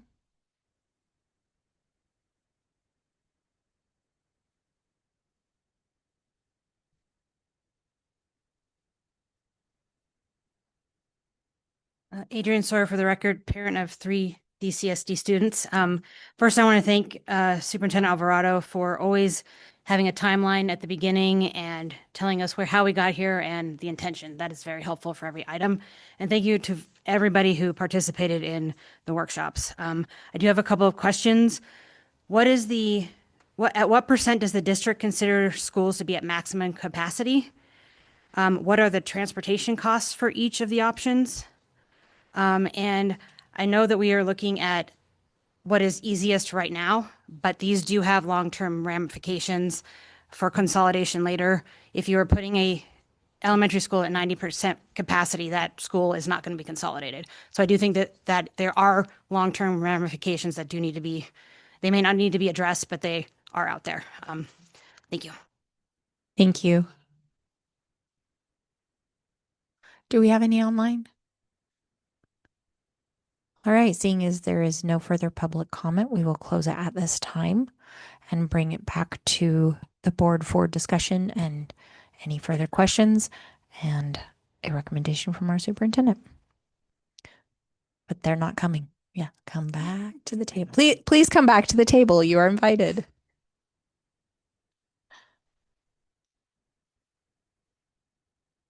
While they're coming up and getting situated, I can provide some more information to the board based upon the questions from public comment. Really, the optimal capacity for a school site is in between 80 and 90%. That's really where we want to operate from. That's where we can maximize our resources. And that's where we'll have the cost savings that we need to stabilize our budget as well.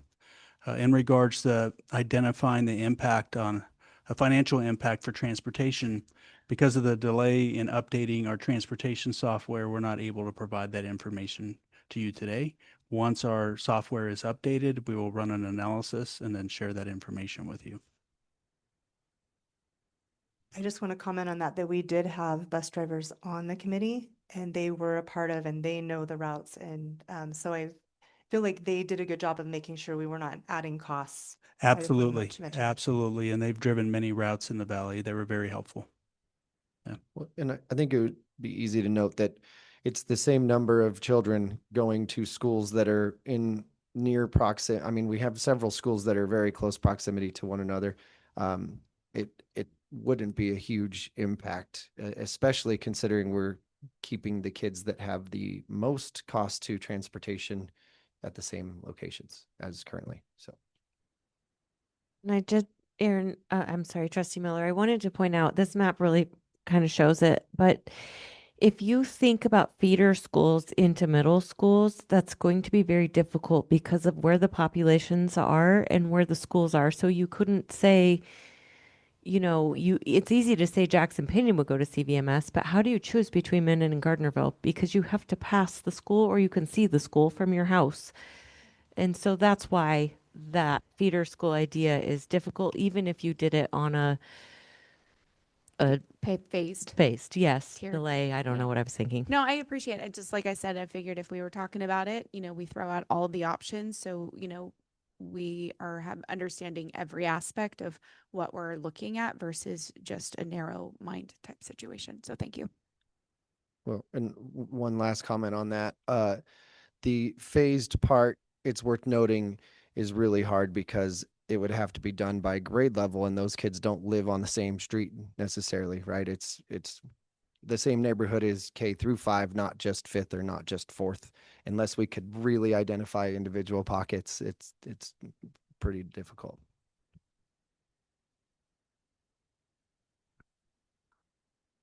Okay.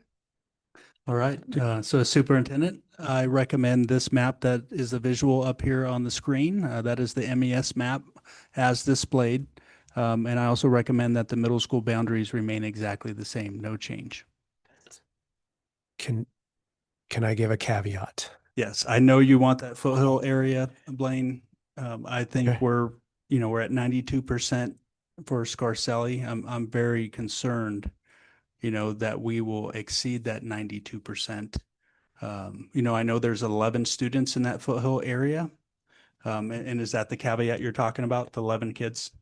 Just trying to minimize, yes, any additional movement to other schools that we didn't have to do. So that's what I was going to speak to. But if you don't want to go down that route, we don't have to. No, I'm okay with the 11 as long as it doesn't creep into the other orange shaded No. area. So historically, because I'm looking at the original one here, this is Westwood. So that's a large concentration right there. And then that's the Carson River.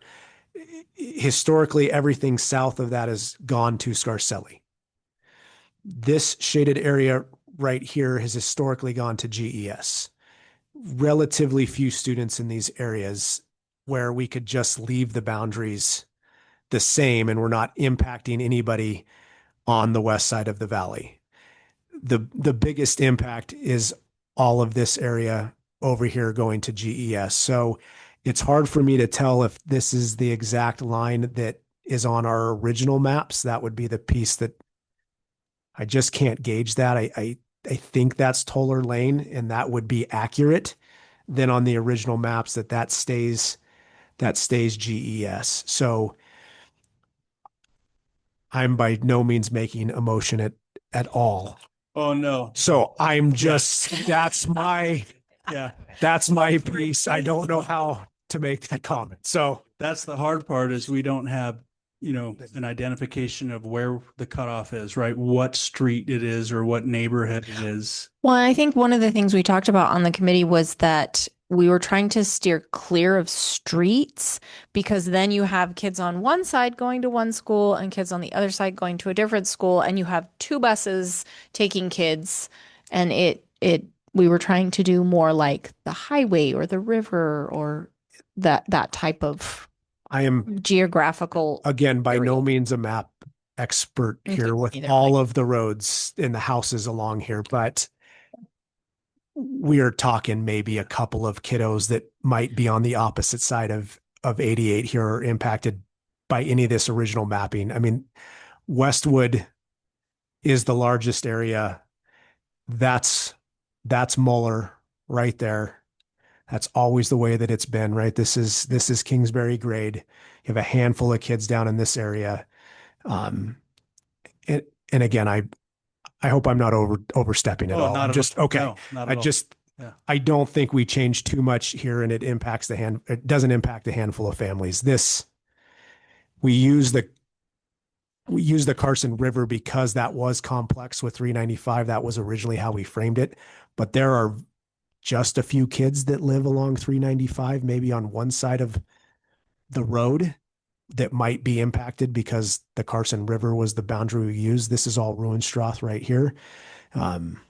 So I think we were really mindful as a committee to not have any of those impact with roads where there'd be one side or the other. Where that does matter is right around here, right? We do have, I live in one of those, right? The other side of the road is GES. The other side's Minden. We have a couple of those because we have pockets of population in our small town. So that's where we had the same conversation with middle school, right? It's really hard to divvy up some of our areas because they're so densely populated. So I got to stop talking now. Sorry.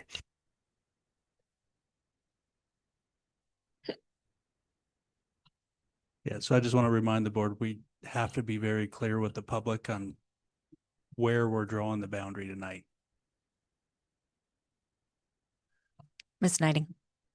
So if I'm understanding it correctly, we could say we are keeping the boundaries the exact same on the west side, and we are only changing the east side from the river over on the east side.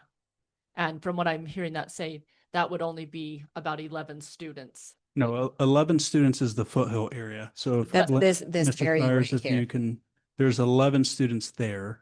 But the others go to Gardnerville, not Scarcelli currently. That's this area right here. Yeah, so the 11 students would remain in Scarcelli, and the ones would go to Gardnerville that have gone to Gardnerville forever. So in this map, the 11 students are scheduled to go to Minden. Yeah, so instead of sending those 11 students to Minden, they could remain in Scarcelli because we're not going to make any changes on the west side. Yeah. So the ones that go to Gardnerville will continue to go to Gardnerville, that, you know, that little piece, and the ones in the south will continue to go to Scarcelli. Correct. But I think Mr. Spires is talking about the neighborhood in between Gardnerville and Minden. The way you stated it, Mrs. Knighting, was correct. We do not have to change any boundaries on the west side. If we revert to the, current boundaries, we'd have this area would stay in GES, and then these students would remain at Scarcelli. Yeah, so we could say we are keeping the current map that we have, and the changes we are making are on the east side where the river. I believe so, but Can we just acknowledge the 11 kids as the ones that can stay within their boundary? Yeah. So those are the, Any other adjacent homes to those 11 kids that happen to have a new kid later? so there's two different areas, right? So Foothill is separate from the community that Mr. Spires is talking about. I wish I knew the name of that community. But is that Waterloo that goes right in there? are you talking about this area right here? No, or right down? below by the 93. The So, Gardnerville area. This is Rocky Terrace, is the small community there, the handful of houses. Then there's a handful of homes scattered up Waterloo, which is right here. Yeah. So there's just a handful of houses. Then again, that's Mottsville that goes over through some farmland. So there's very few homes in this area as is. Rocky Terrace is the only area that's a subdivision. And those currently go to GES. Is that correct? Rocky Terrace and that area? Yes. Yeah, north of Centerville.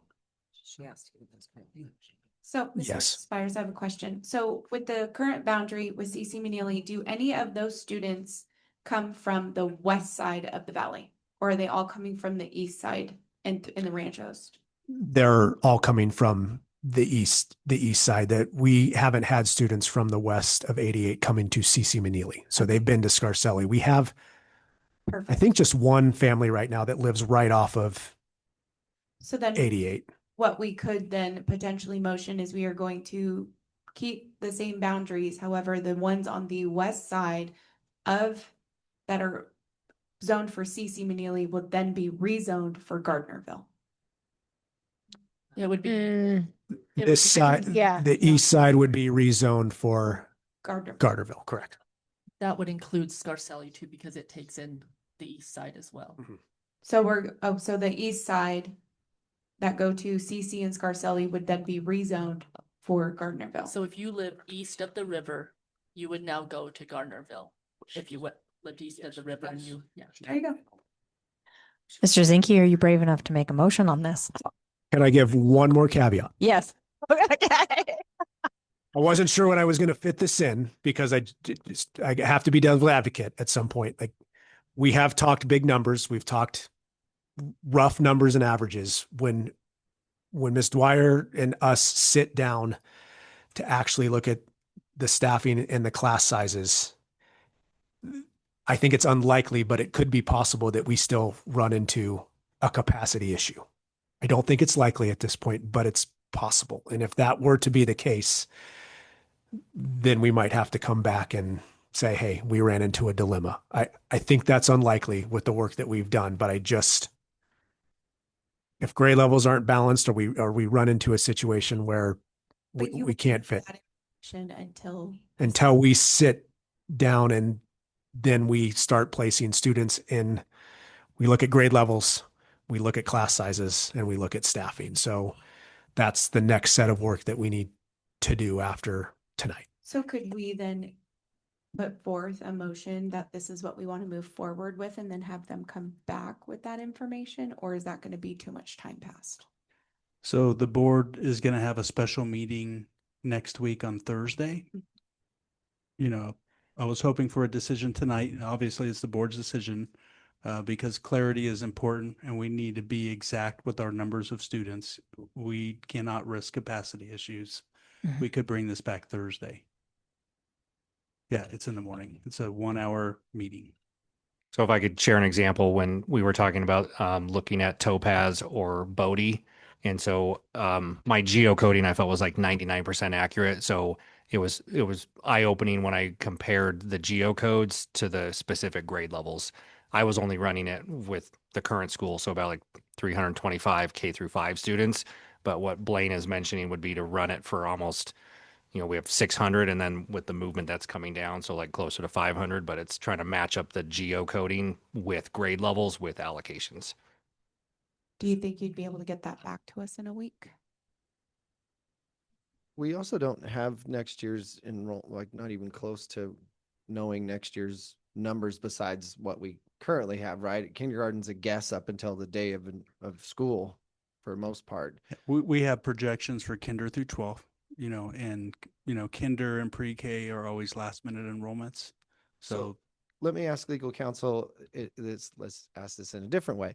Can we approve the current map and then have some sort of disclaimer about capacity, and that there would need to be a future change based on any capacity going over 95%, and again give that decision making fine to us, and it could just be in the future, hey, now we have all our numbers, those 11 kids really do need to go to GES, or 20 kids need to go, because I think our hands are tied anyway. They can't go to a school that can't house them. So can you phrase that in a lawyer way for me? I think what you might be able to do is you can approve with the condition that if the district becomes aware of capacity issues, that the boundary map can be brought back before the board for adjustments.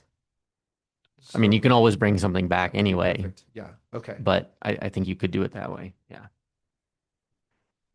Or you can be ultra conservative, improve the map as is. The numbers that are currently there, Mr. Dwyer confirmed that those are accurate.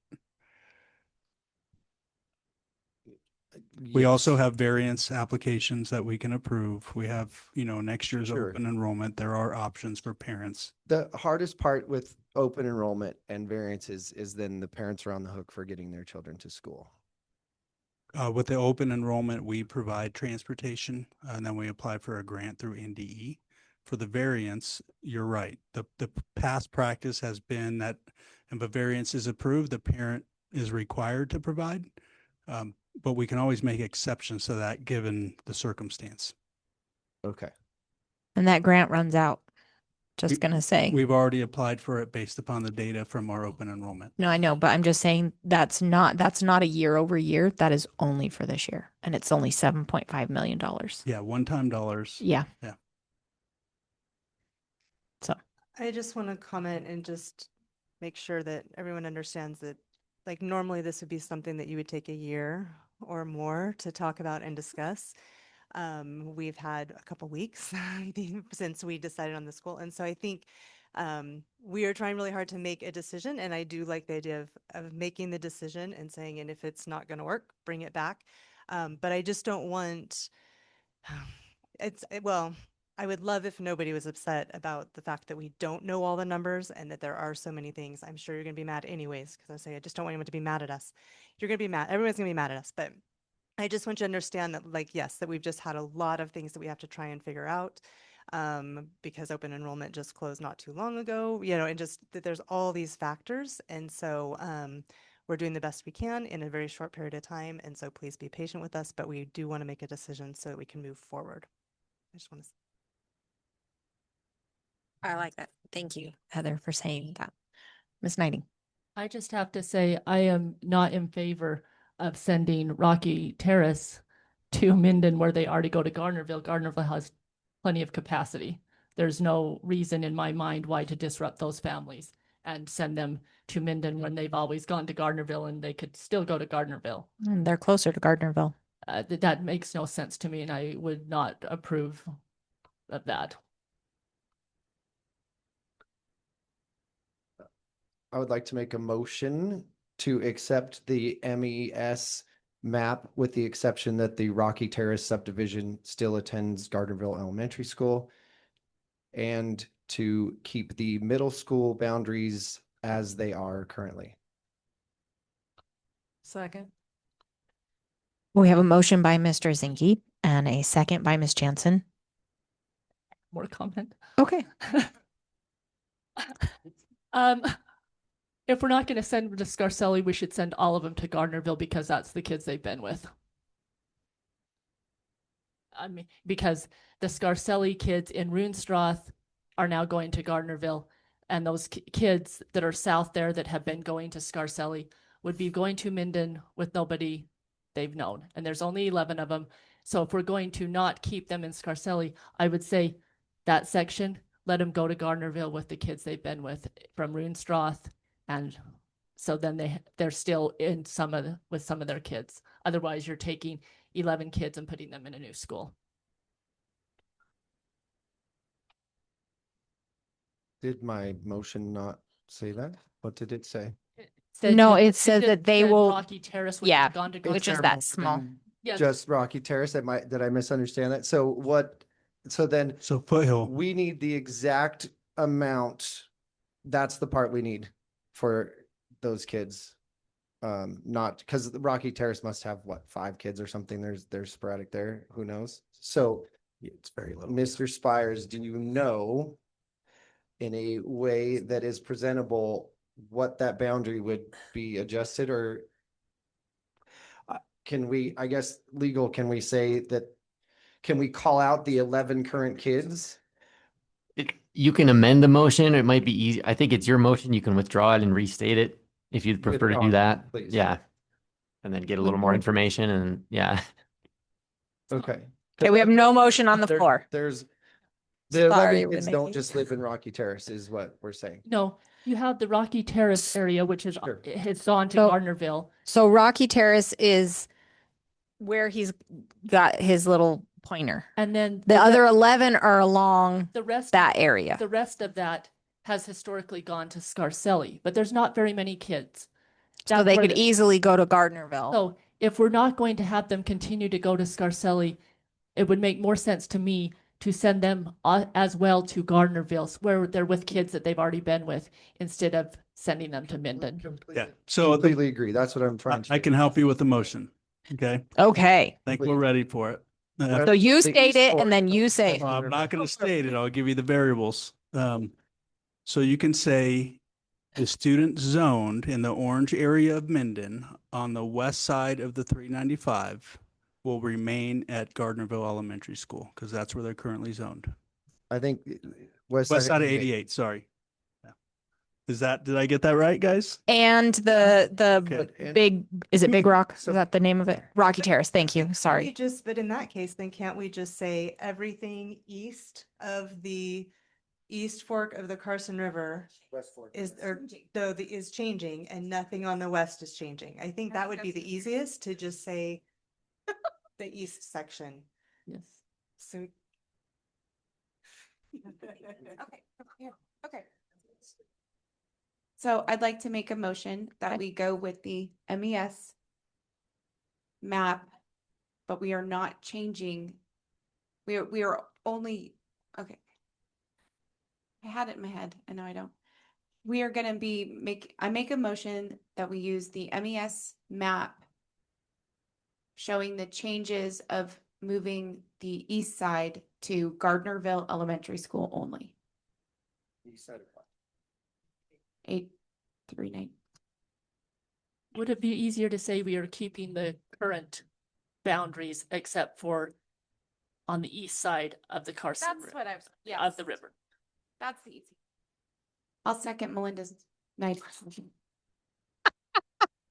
I don't think you can do that. Because she didn't make a motion.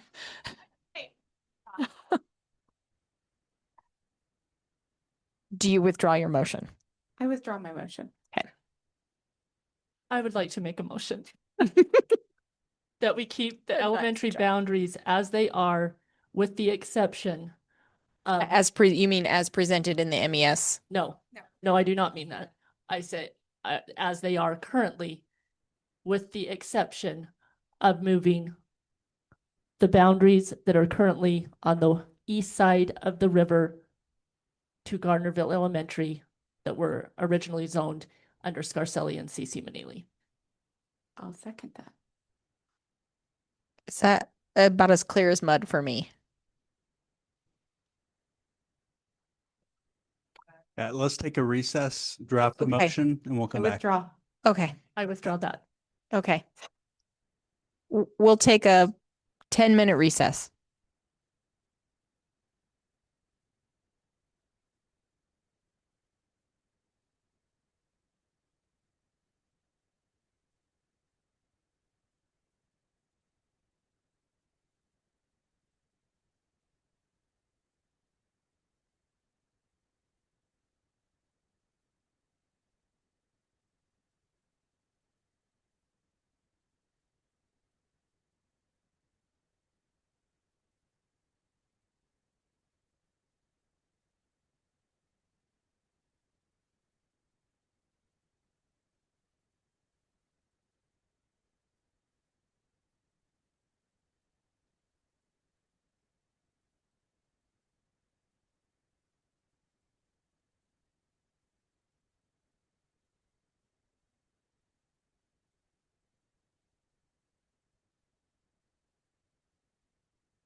Okay, we are back from recess.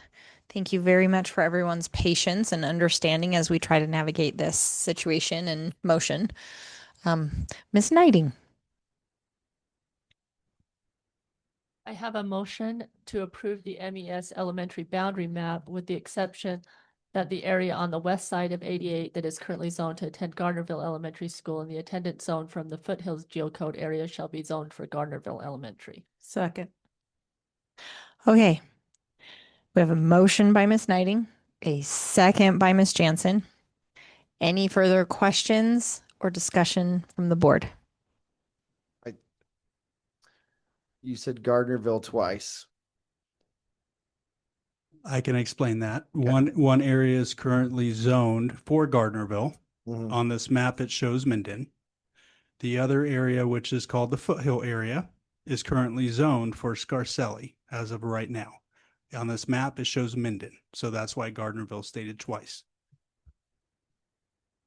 Okay. Just, I didn't think we acknowledged the part that is showing as Minden as we're accepting the map that says Minden. That's why I was confused. There's an exception in the motion. Okay. Yeah. So we're looking at Rocky Terrace, about 3 students in that area. We're all trying to do the same thing. And Foothill. I'll make sure it's right. Okay. Yeah. So Rocky Terrace will go to Gardnerville, and the kids on that side of Foothill, in the Foothill on that side of 88, the west side of 88 will go to Gardnerville. That's what our motion states. Yes. Okay. And I'm just new- making sure I'm clear. New maps will be drawn and shared. Okay. All right. Okay. So we have a motion on the floor. Any further discussion or questions from the board? All right. All in favor of the motion, please state aye. Aye. All opposed? Motion passes unanimously. Correct. Yeah. So you Oh, can make- we did not add that we in. didn't, but you can make another one for the middle. Okay. I'll make a motion that we do not adjust middle school boundaries at this time. Second. Motion by Ms. Miller, second by Mr. Zinke. All in favor, say aye. Aye. Aye. Any opposed? Motion passes unanimous. Middle school stays the same. Okay. All right. That was tough, but thank you so much for sticking it out with us. We appreciate it. Right. Jocelyn's like, what?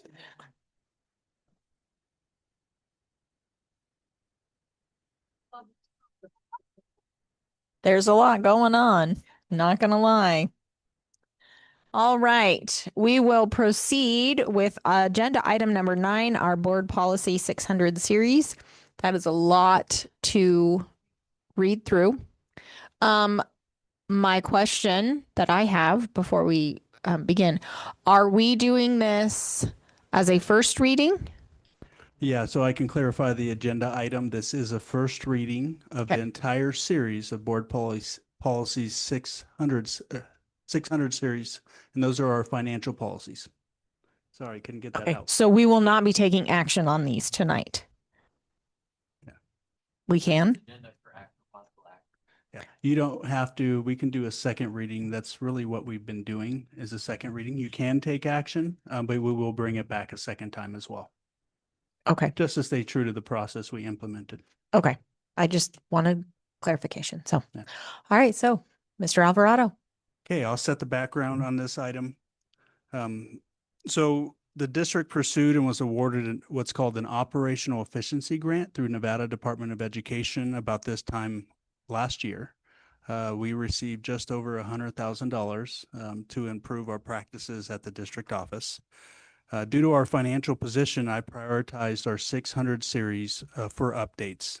It's really important that we have very clear oversight policies and very clear internal controls within the administrative regulations, which are considered the management policies. I also have plans to bring 2 more series to the board for updates before we start the 26-27 school year. To do this work, once again, we received a grant for it. We've partnered with Dr. Dave Jensen with Jensen Consulting Services.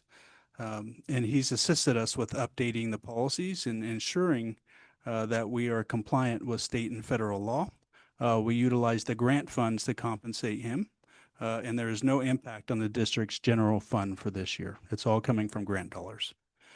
In my review of the policies, most policies in this series are outdated and not compliant with state and federal regulations. Our update intends to make them compliant and to ensure that we have appropriate policies for fraud and fraud reporting. Those were missing. As we begin the review of these policies, I want to point out that the text colored in red is language that we are eliminating. So it's red with the strike through. The text colored in blue is new language being added to the policy. Okay, just so you know what you're looking at. I'm going to go through and just talk about some key points for each of the policies. I won't read them to you verbatim.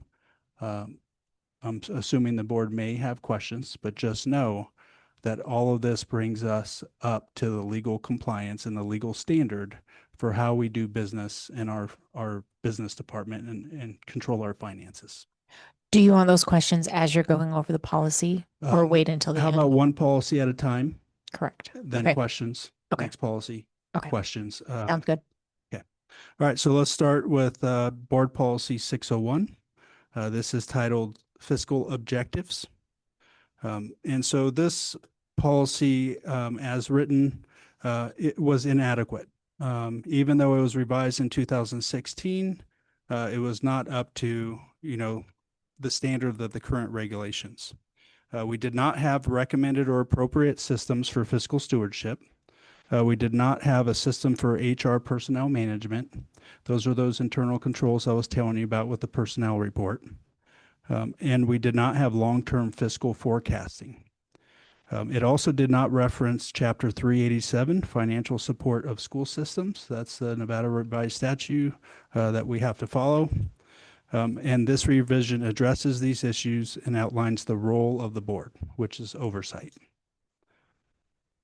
So those are the major changes in a nutshell for 601. Any questions? Recommendations? Okay. Okay, moving on to 602. This policy is for the oversight of budget planning. Okay. So we have had issues with adjusting our budget planning from the old Nevada plan to the new PCFP. This is reflected in our current financial position, and that's why we need to update this policy. The revision requires the consideration of the PCFP. It requires a conservative enrollment projection for allocations and projections of staffing needs. We're not going to rely on the Nevada Department of Education because past guidance has not served us well. So we have to have control of this. Before we implement new initiatives, the administration is required to assess the fiscal impact and effectiveness of existing educational programs to ensure that resources are directed to evidence-based strategies. The revision ensures we are compliant with the law. It requires regular reporting of the budget to the board and to the public. I want to point out as well that the district has a final opportunity to augment the budget by June 8th, as outlined in the NRS. This is an important priority as it allows us to clean up the budget one last time for a clear picture of what our EFB will be as we do our budgeting. Our goal as a district is always to be compliant with law and to have sufficient ending fund balances to ensure we have appropriate cash flow, expenditures align with the law, and long-term stability of the district is in place. Any questions for 602?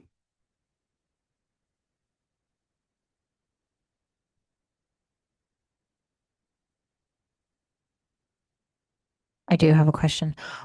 Would our ending fund balance, the percentage, be something that is covered, should be covered in policy, or should it remain in administrative regulation?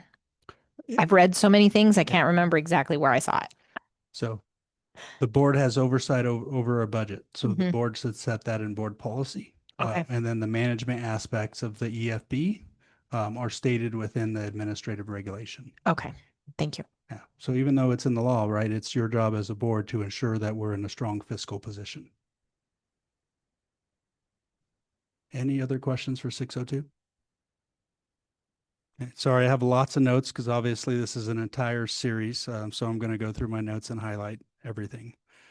So board policy 603, this is budget preparation and fund balances.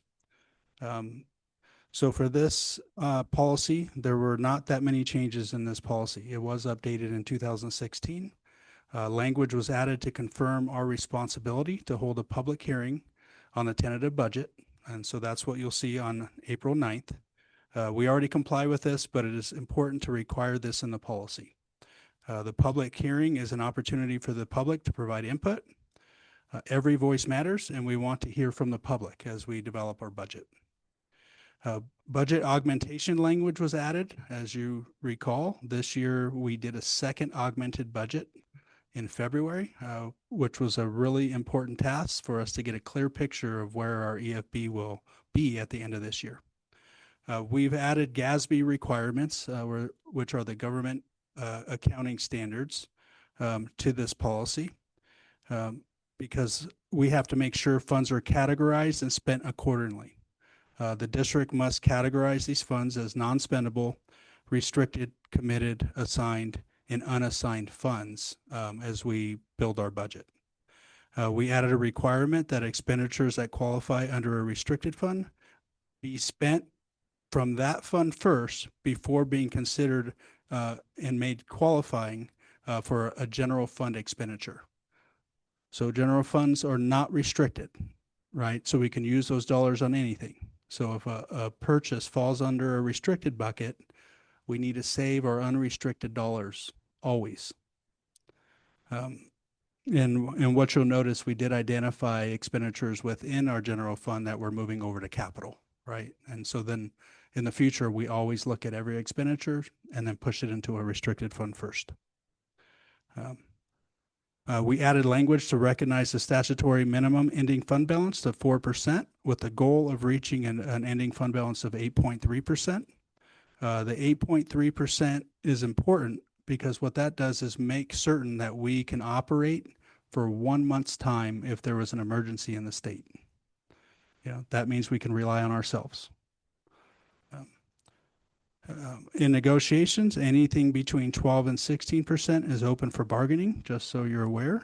Some districts do consider any dollars below 12% as non-negotiable. Any questions on 603? I have a question. On the PCF, when we receive that money at the end of the year, what is the percentage cutoff? So anything over a certain amount is required to go back to the state, but anything under that we can maintain. Yeah, so you're talking about the education stabilization account. Mm-hmm. Anything over 16% in our ending fund balance gets swept into the education stabilization account. Right. Okay. Okay, thank you. Okay, policy 604. This is for our budget hearing. So the previous policy was one sentence. We have improved the language to meet legal requirements. We clearly define the budget hearing and timeline for the availability of the budget for public viewing in this policy.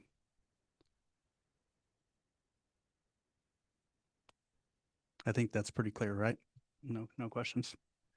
Okay. Policy 605. This is for fund control. The previous policy had not been updated for 46 years. This is why you are seeing so much blue in this policy. There have been significant statutory changes in that time. Revisions make this compliant with the law. It makes the policy more in-depth and provides oversight by the board. We do have a process in place for fund control currently, and the revision requires internal controls to be established.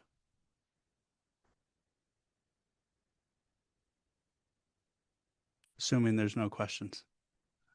Can I just go forward, and as soon as you have one, just stop me? Okay, for the sake of time. Okay. Policy 606. This is our policy for purchasing objectives. The revision includes a conflict of interest clause that was lacking before. We require that purchases made provide the most advantageous total value. So that means we have to look at the quality of the product. If we're having to replace a product every single year, and it's the cheapest price, then we should consider spending a little bit more money to ensure that that product is lasting for a longer period of time and we get our dollar value out of it. Okay, language in this policy has been tied directly to statute. We also ensured that we included a ethics clause in here. So any questions regarding 606? Is this including like our schools that purchase crayons and markers, and is that covered under this? Every purchase we make in the district is covered under this. Now, we have to look at the quality of the goods that we're purchasing. Right. We want the goods to last. Right. But are we pulling, and I don't, like I said, read all of these and kind of blurring together. If we have two schools that are ordering the same paper, are we pooling that together so that we're getting the most benefit for the dollar spent? So that's part of the internal control process. Okay. And I don't know the history timeline on it, but at one point the district did have a warehouse when we Right. purchased goods at a bulk cost. Right. And then sites ordered from there. That is something we can look into. I recently connected Mr. Rex to a company called Sourcewell, who assists with procurement of goods and services. And that way we can get the most out of our purchasing power. Okay, good. So that's something we do have to go out and train our managers on all of these policies. I do have all the training materials prepared, pending final approval by the board, and then I could just make tweaks on anything that changes here. Okay, thank you. The other item in 606 is that I'll just read the last sentence. This is really important. Any financial commitment made by employee, officer, or agent of the district without appropriate authorization or in violation of this policy may become the personal liability of that employee and not an obligation of the district. What I've always been told and what I was trained, if you can't cover that purchase on your own credit card, then don't make it unless you have a signature in writing saying that you're authorized to make the purchase.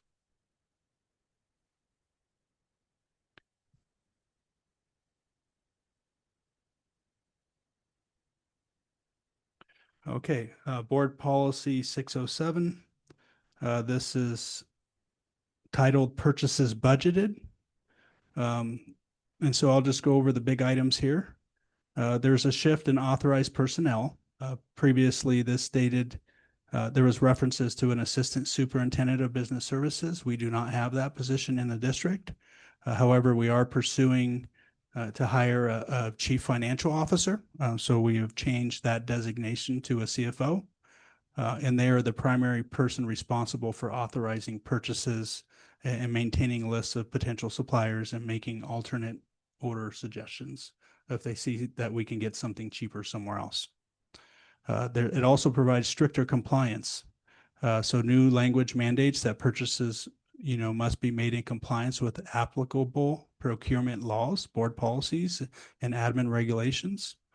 Specifically noting, this policy here, it also has a requirement to comply with federal procurement standards when purchases are made using federal funds. There's fiscal solvency controls that were added to this, clarification on competition and fairness, as well as updated legal references at the bottom of the policy.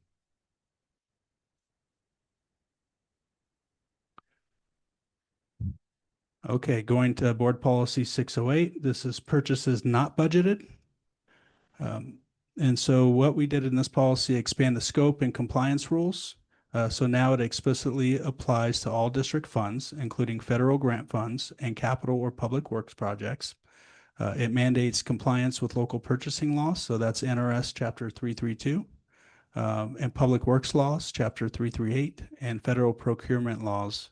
I won't read the title of that law, so you can see it there. It establishes a new rule that whenever federal, state, and district requirements conflict, the most restrictive requirement will control it. So once again, stricter rules for budget transfers. We've talked about, the past couple of years transferring 6.6 million from our general fund. I would like within the admin regulations, and once we do hire a CFO, to eventually put in an internal control that if we are transferring large sums of money, and I will get board feedback, that an item then gets brought to the board for authorization for the transfer of those funds out of the general fund. But we'll set a dollar amount in the future before we amend the AR that's attached under information. There's rigorous emergency procurement controls whenever we have an emergency situation that is aligned with NRS. There's a reiteration of competitive bidding. We should always go out for competitive bidding to get the best possible value. And then also take advantage on what's called a piggyback bid, where you can go out to large institutions like Clark County or Washoe. And if they received a bid that's a lower cost than what we received, we can piggyback on top of that bid and get that lower bulk value. And then there's clear administrative accountability, which is important. We need to have accountability with finances. Okay, Board Policy 611. This is titled Payroll Authorization. What we did here, obviously you see what was taken out, what was added. The new language strictly requires that all compensation aligns with Nevada law, board policy, and collective bargaining agreements. It specifically mandates that payroll prep and disbursements comply with NRS Chapter 387, has a delegation of authority, allows the board to delegate the authority to employ and assign personnel within authorized positions to the superintendent, provided there is periodic reporting back to the board. There are strict internal controls embedded within this policy, modernized record keeping, collective bargaining information. So a new conflict resolution clause has been added here, stating that if the policy conflicts with a collective bargaining agreement, the district will follow Nevada law, NRS Chapter 288, governing negotiated agreements. And also to wrap up this policy, it does have new legal references that were cited at the bottom. Okay, Board Policy 612, this is payroll deduction. So with the payroll deduction, the policy introduces a structured approach by clearly dividing deductions into mandatory deductions and voluntary deductions. We currently follow this practice, but it was not clear within our policy. So we just need to make sure it's clear for the department. There's voluntary deduction protocols. And so with those voluntary deductions, I'll give you an example. So employees do participate in what's called a 403B program. And we don't want to partner with 5, 6, 7 different 403B companies. That's too time consuming for our business department. So we really want to go out and look at two or three 403B companies and just process, those deductions from those companies. Ultimately, it is our employees' choice who they pick. So we will have to do some work within the business department to identify and communicate which programs we participate in. There is a newly added section that dictates that deductions addressed in collective bargaining or individual employment contracts will be implemented in accordance with those specific agreements. It clarifies that nothing in this policy expands or limits the scope of bargaining required under Chapter 288 of NRS. And once again, adding administrative authority and flexibility. I am now authorized, and the CFO is now authorized to develop admin regulations governing the processing of deductions, which includes creating required forms, timelines, and minimum participation requirements. So that kind of highlights the changes for that policy. Okay, Board Policy 613. This is titled Salary Modification of Employees Participating in Unauthorized Work Stoppages. So the legal context is, we clearly added new language that grounds the policy by explicitly stating that strikes by district employees are illegal under Nevada law, and emphasizes the board's commitment to continuous educational services. It also introduces a formal definition of a strike based directly on Nevada revised statutes. It expands district remedies and discipline. The updates broaden the district's authorized responses. Rather than just canceling rights or withholding pay, the district may now seek injunctive or other legal relief. It also formally authorizes the imposition of discipline on individual employees, provided it is consistent with board policy, Nevada law, and applicable collective bargaining agreements. We've modernized wage and deduction controls within this. The policy shifts from a flat automatic refusal to process union dues and fringe benefits during a strike. Instead, the added language mandates that the withholding of pay for time not worked, as well as administration of deductions for labor organization dues and employee benefits, must be handled in accordance with Nevada law, specifically citing NRS 288.545, the contracts with benefit providers, and also the collective bargaining agreements. And then, of course, we updated the legal references. Board Policy 614. This is titled Payment of Valid Obligations. Once again, there's a delegation of authority, that delegates authority and to sign orders for, so I can do that as superintendent, the CFO can do that as permitted by law. Previously, the text only noted that the board would prescribe procedures for approval. Clarification of expedited payments. The updated language explicitly authorizes the use of expedited payment procedures before formal board ratification. This is specifically allowed when necessary to obtain lawful discounts, avoid penalties or service charges, or pay obligations that the board has previously approved. And then ratification requirements. To balance the expedited payment process, new language mandates that any payments made under these procedures must be presented to the board for review and ratification at the next regularly scheduled board meeting or as soon as practicable. There's a mandate for an AR within this policy. And then we've updated the statutory references. The first line is a bit confusing. I think maybe it should be the Board of Trustees directs the prompt payment of valid obligations. Does that make sense? So right now it says the Board of Trustees directs the prompt payment for goods of valid obligations. Yeah, and then it says of the district for goods, services, and unauthorized. So I think that first part just needs to be just a little bit direct. I don't think you need, because it was for goods and services of valid district obligations, but you've added that other blue part to the bottom or the last part. Does that make sense? Yeah, goods is double stated in there. So we can take out the first goods if you like. Yeah. I just think it sounds a little bit more efficient. No problem. Anything else on this policy? Sorry, I know this is the boring part of the meeting. Yeah. Okay, Board Policy 617. This is titled Building and Sites Fund. As you see, there's lots of blue in this one as well. We've expanded the scope of the fund. The policy broadens the purpose of the fund. Instead of just constructing or making additions to schools, the fund now explicitly supports the acquisition, construction, expansion, repair, or improvement of school facilities and sites. Those are things that we can legally expend money from this fund for. So it just ties it, to legislation closer.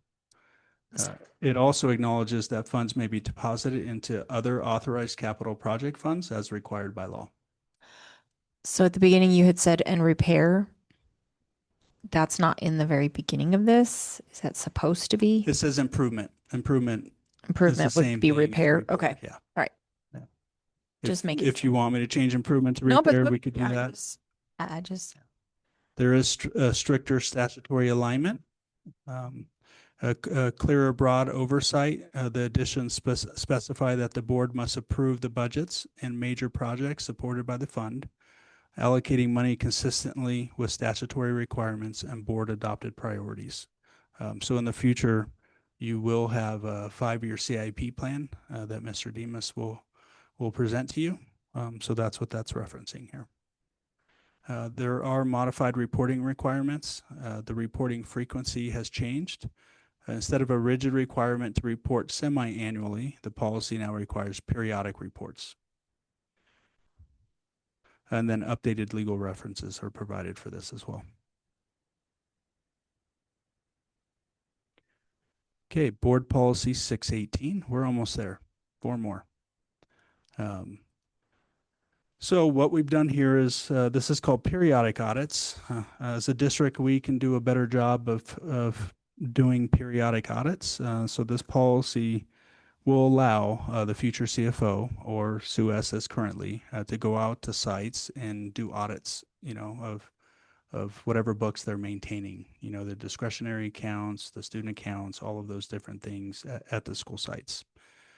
The policy replaces the older requirement for an annual fiscal inventory with a clear mandate for an annual independent audit of the district's financial statements.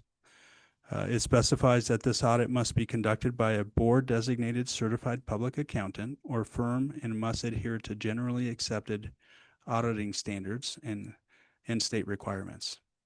So instead of mandating a continuous audit by internal staff, the new language makes the internal audit function conditional. So it says if established and directs it to conduct periodic reviews based on an internal audit plan approved by the board or its designee. These reviews are targeted at higher risk areas such as student activity funds, gifts, fee collections, and food services. As a reminder to the board, any gift over $25 is considered an ethics violation. And then, administrative accountability for readiness. We've added a provision that requires the superintendent or designee to ensure that appropriate inventories, reconciliations, and other internal control procedures are routinely performed.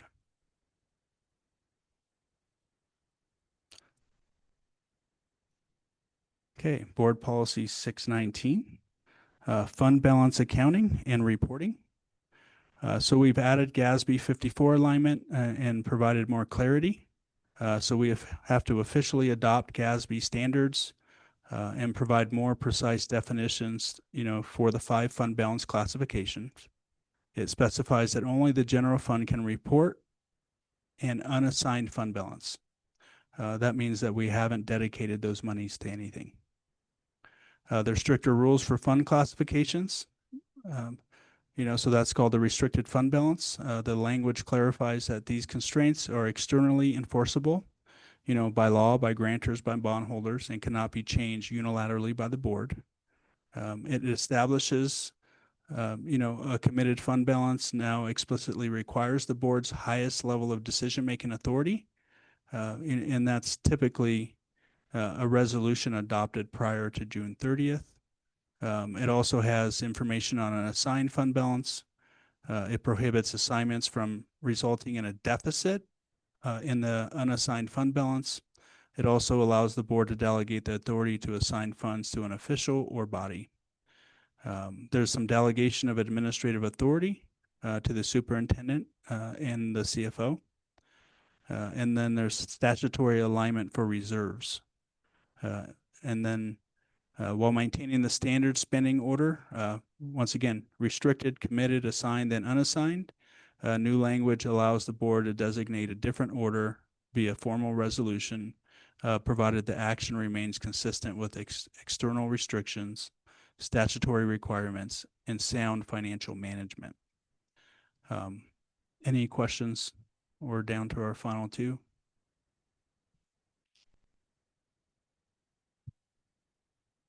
Okay, board policy 620, performance-based contracting. Currently, the district does not have any performance-based contracting. The previous performance-based contract that we've had as a district is with Amoresco, and that's fully paid off. And truly, we didn't see any benefit, according to Sue Estes. She said it didn't benefit us at all. And that was for the solar panels that are over at Jacks Valley Elementary, that are on the west side of Jacks. Okay, so for this, we've added strict statutory alignment. There's delegation to administration again in here. There is a flexible evaluation criteria. So before the policy was rigid, we predefined thresholds of a 5-year return on investment and a $1 million minimum project value. Instead, the new criteria simply requires that a project is reasonably expected to generate operating cost savings sufficient to support a cost-effective performance contract structure. So if we're not guaranteed those savings, we should not be entering into the performance contract. So there's language that we need to make sure that are in those contracts that guarantee it. And then we've enhanced the documentation and reporting that's required when we do engage in performance contracts. Okay, final policy here. Okay, so policy 621. This was probably the most recent policy. So this was passed in May 16, 2023. So we made some adjustments to this. So the policy removes prior language that prohibited accepting grants promoting, equity, sexualization of students, those types of things, teaching non-traditional pronouns and genders. That does not support the educational mission or strategic priorities of the district. And then we provided strict legal and policy compliance, comprehensive non-discrimination protection, and then formalized administrative procedures and board oversight in this area of our work. So that wraps up, our entire 600 series of our policies. Any final questions?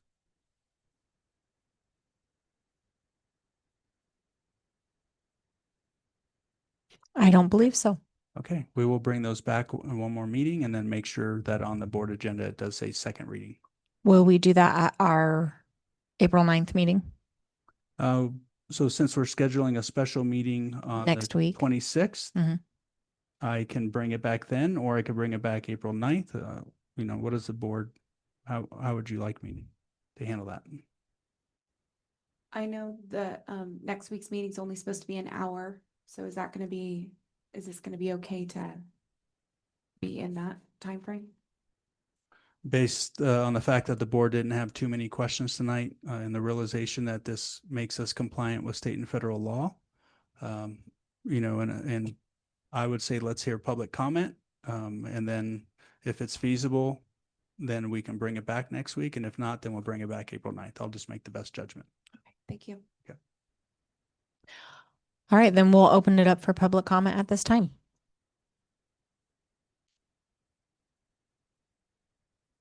All right, seeing as there is none, we will close public comment and we will move on to our next agenda item, our student representative report.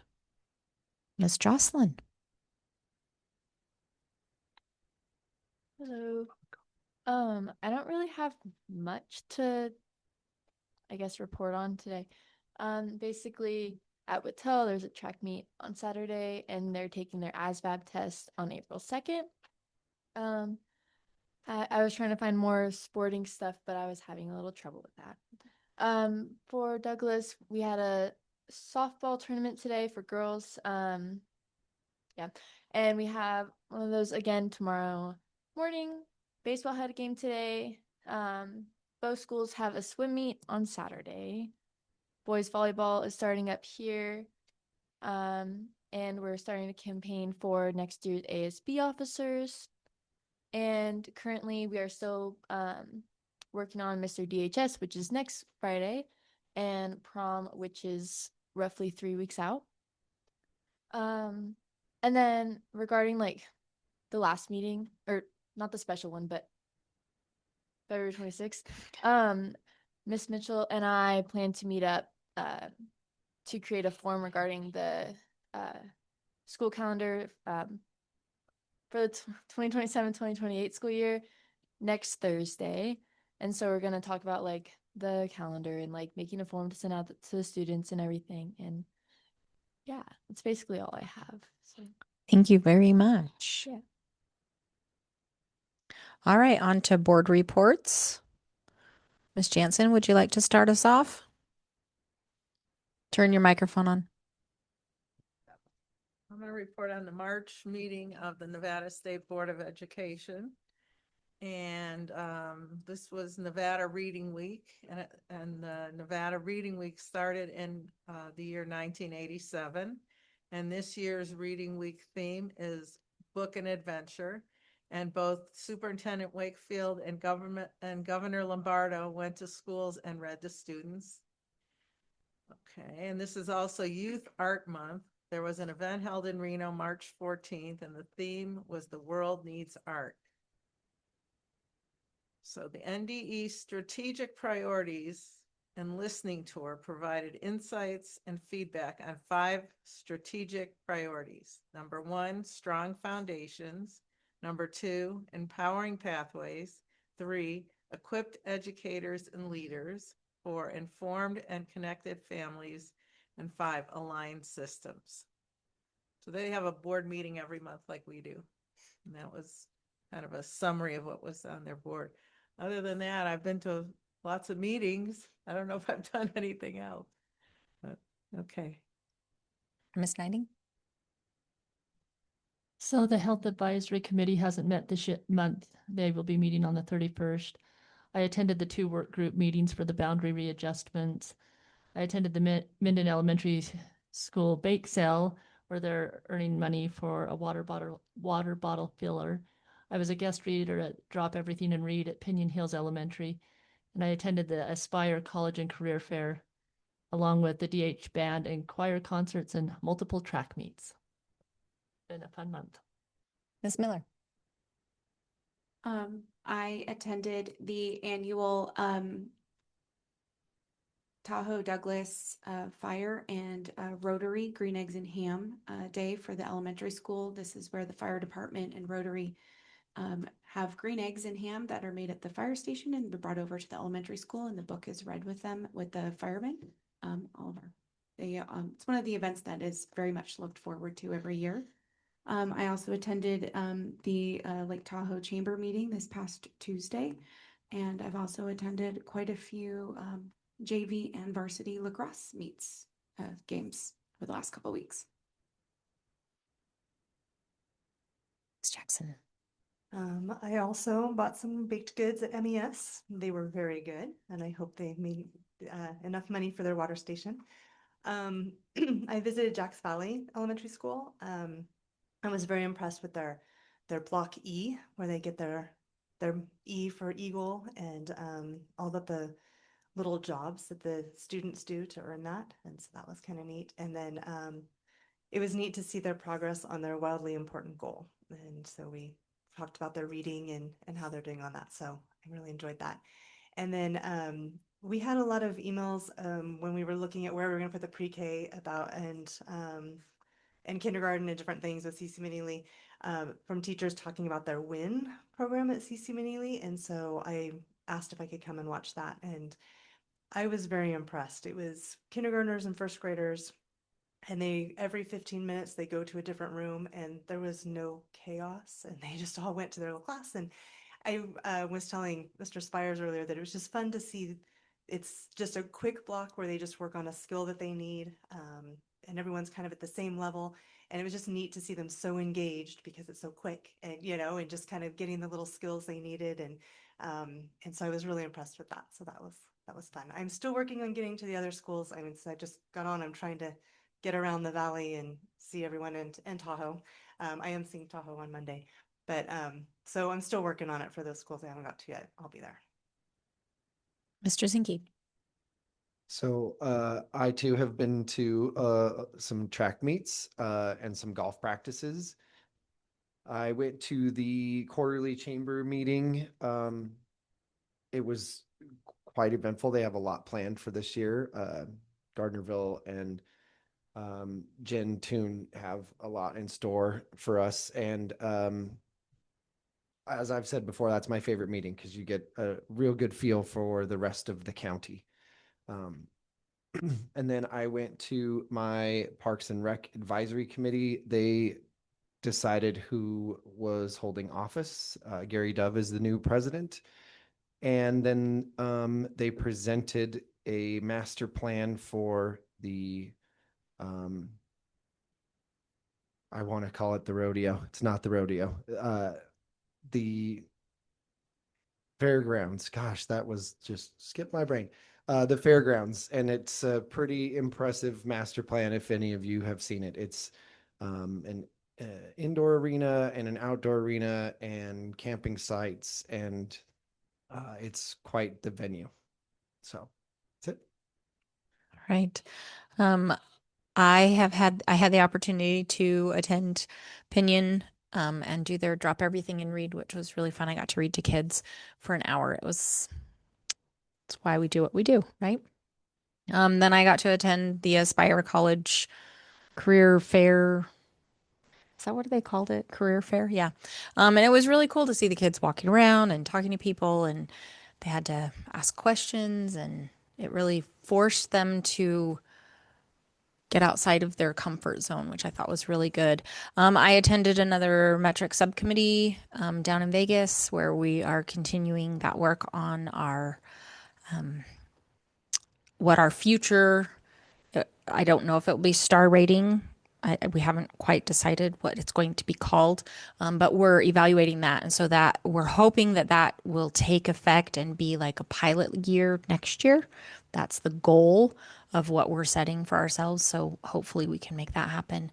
And I haven't had a NASB meeting, but we do have one tomorrow.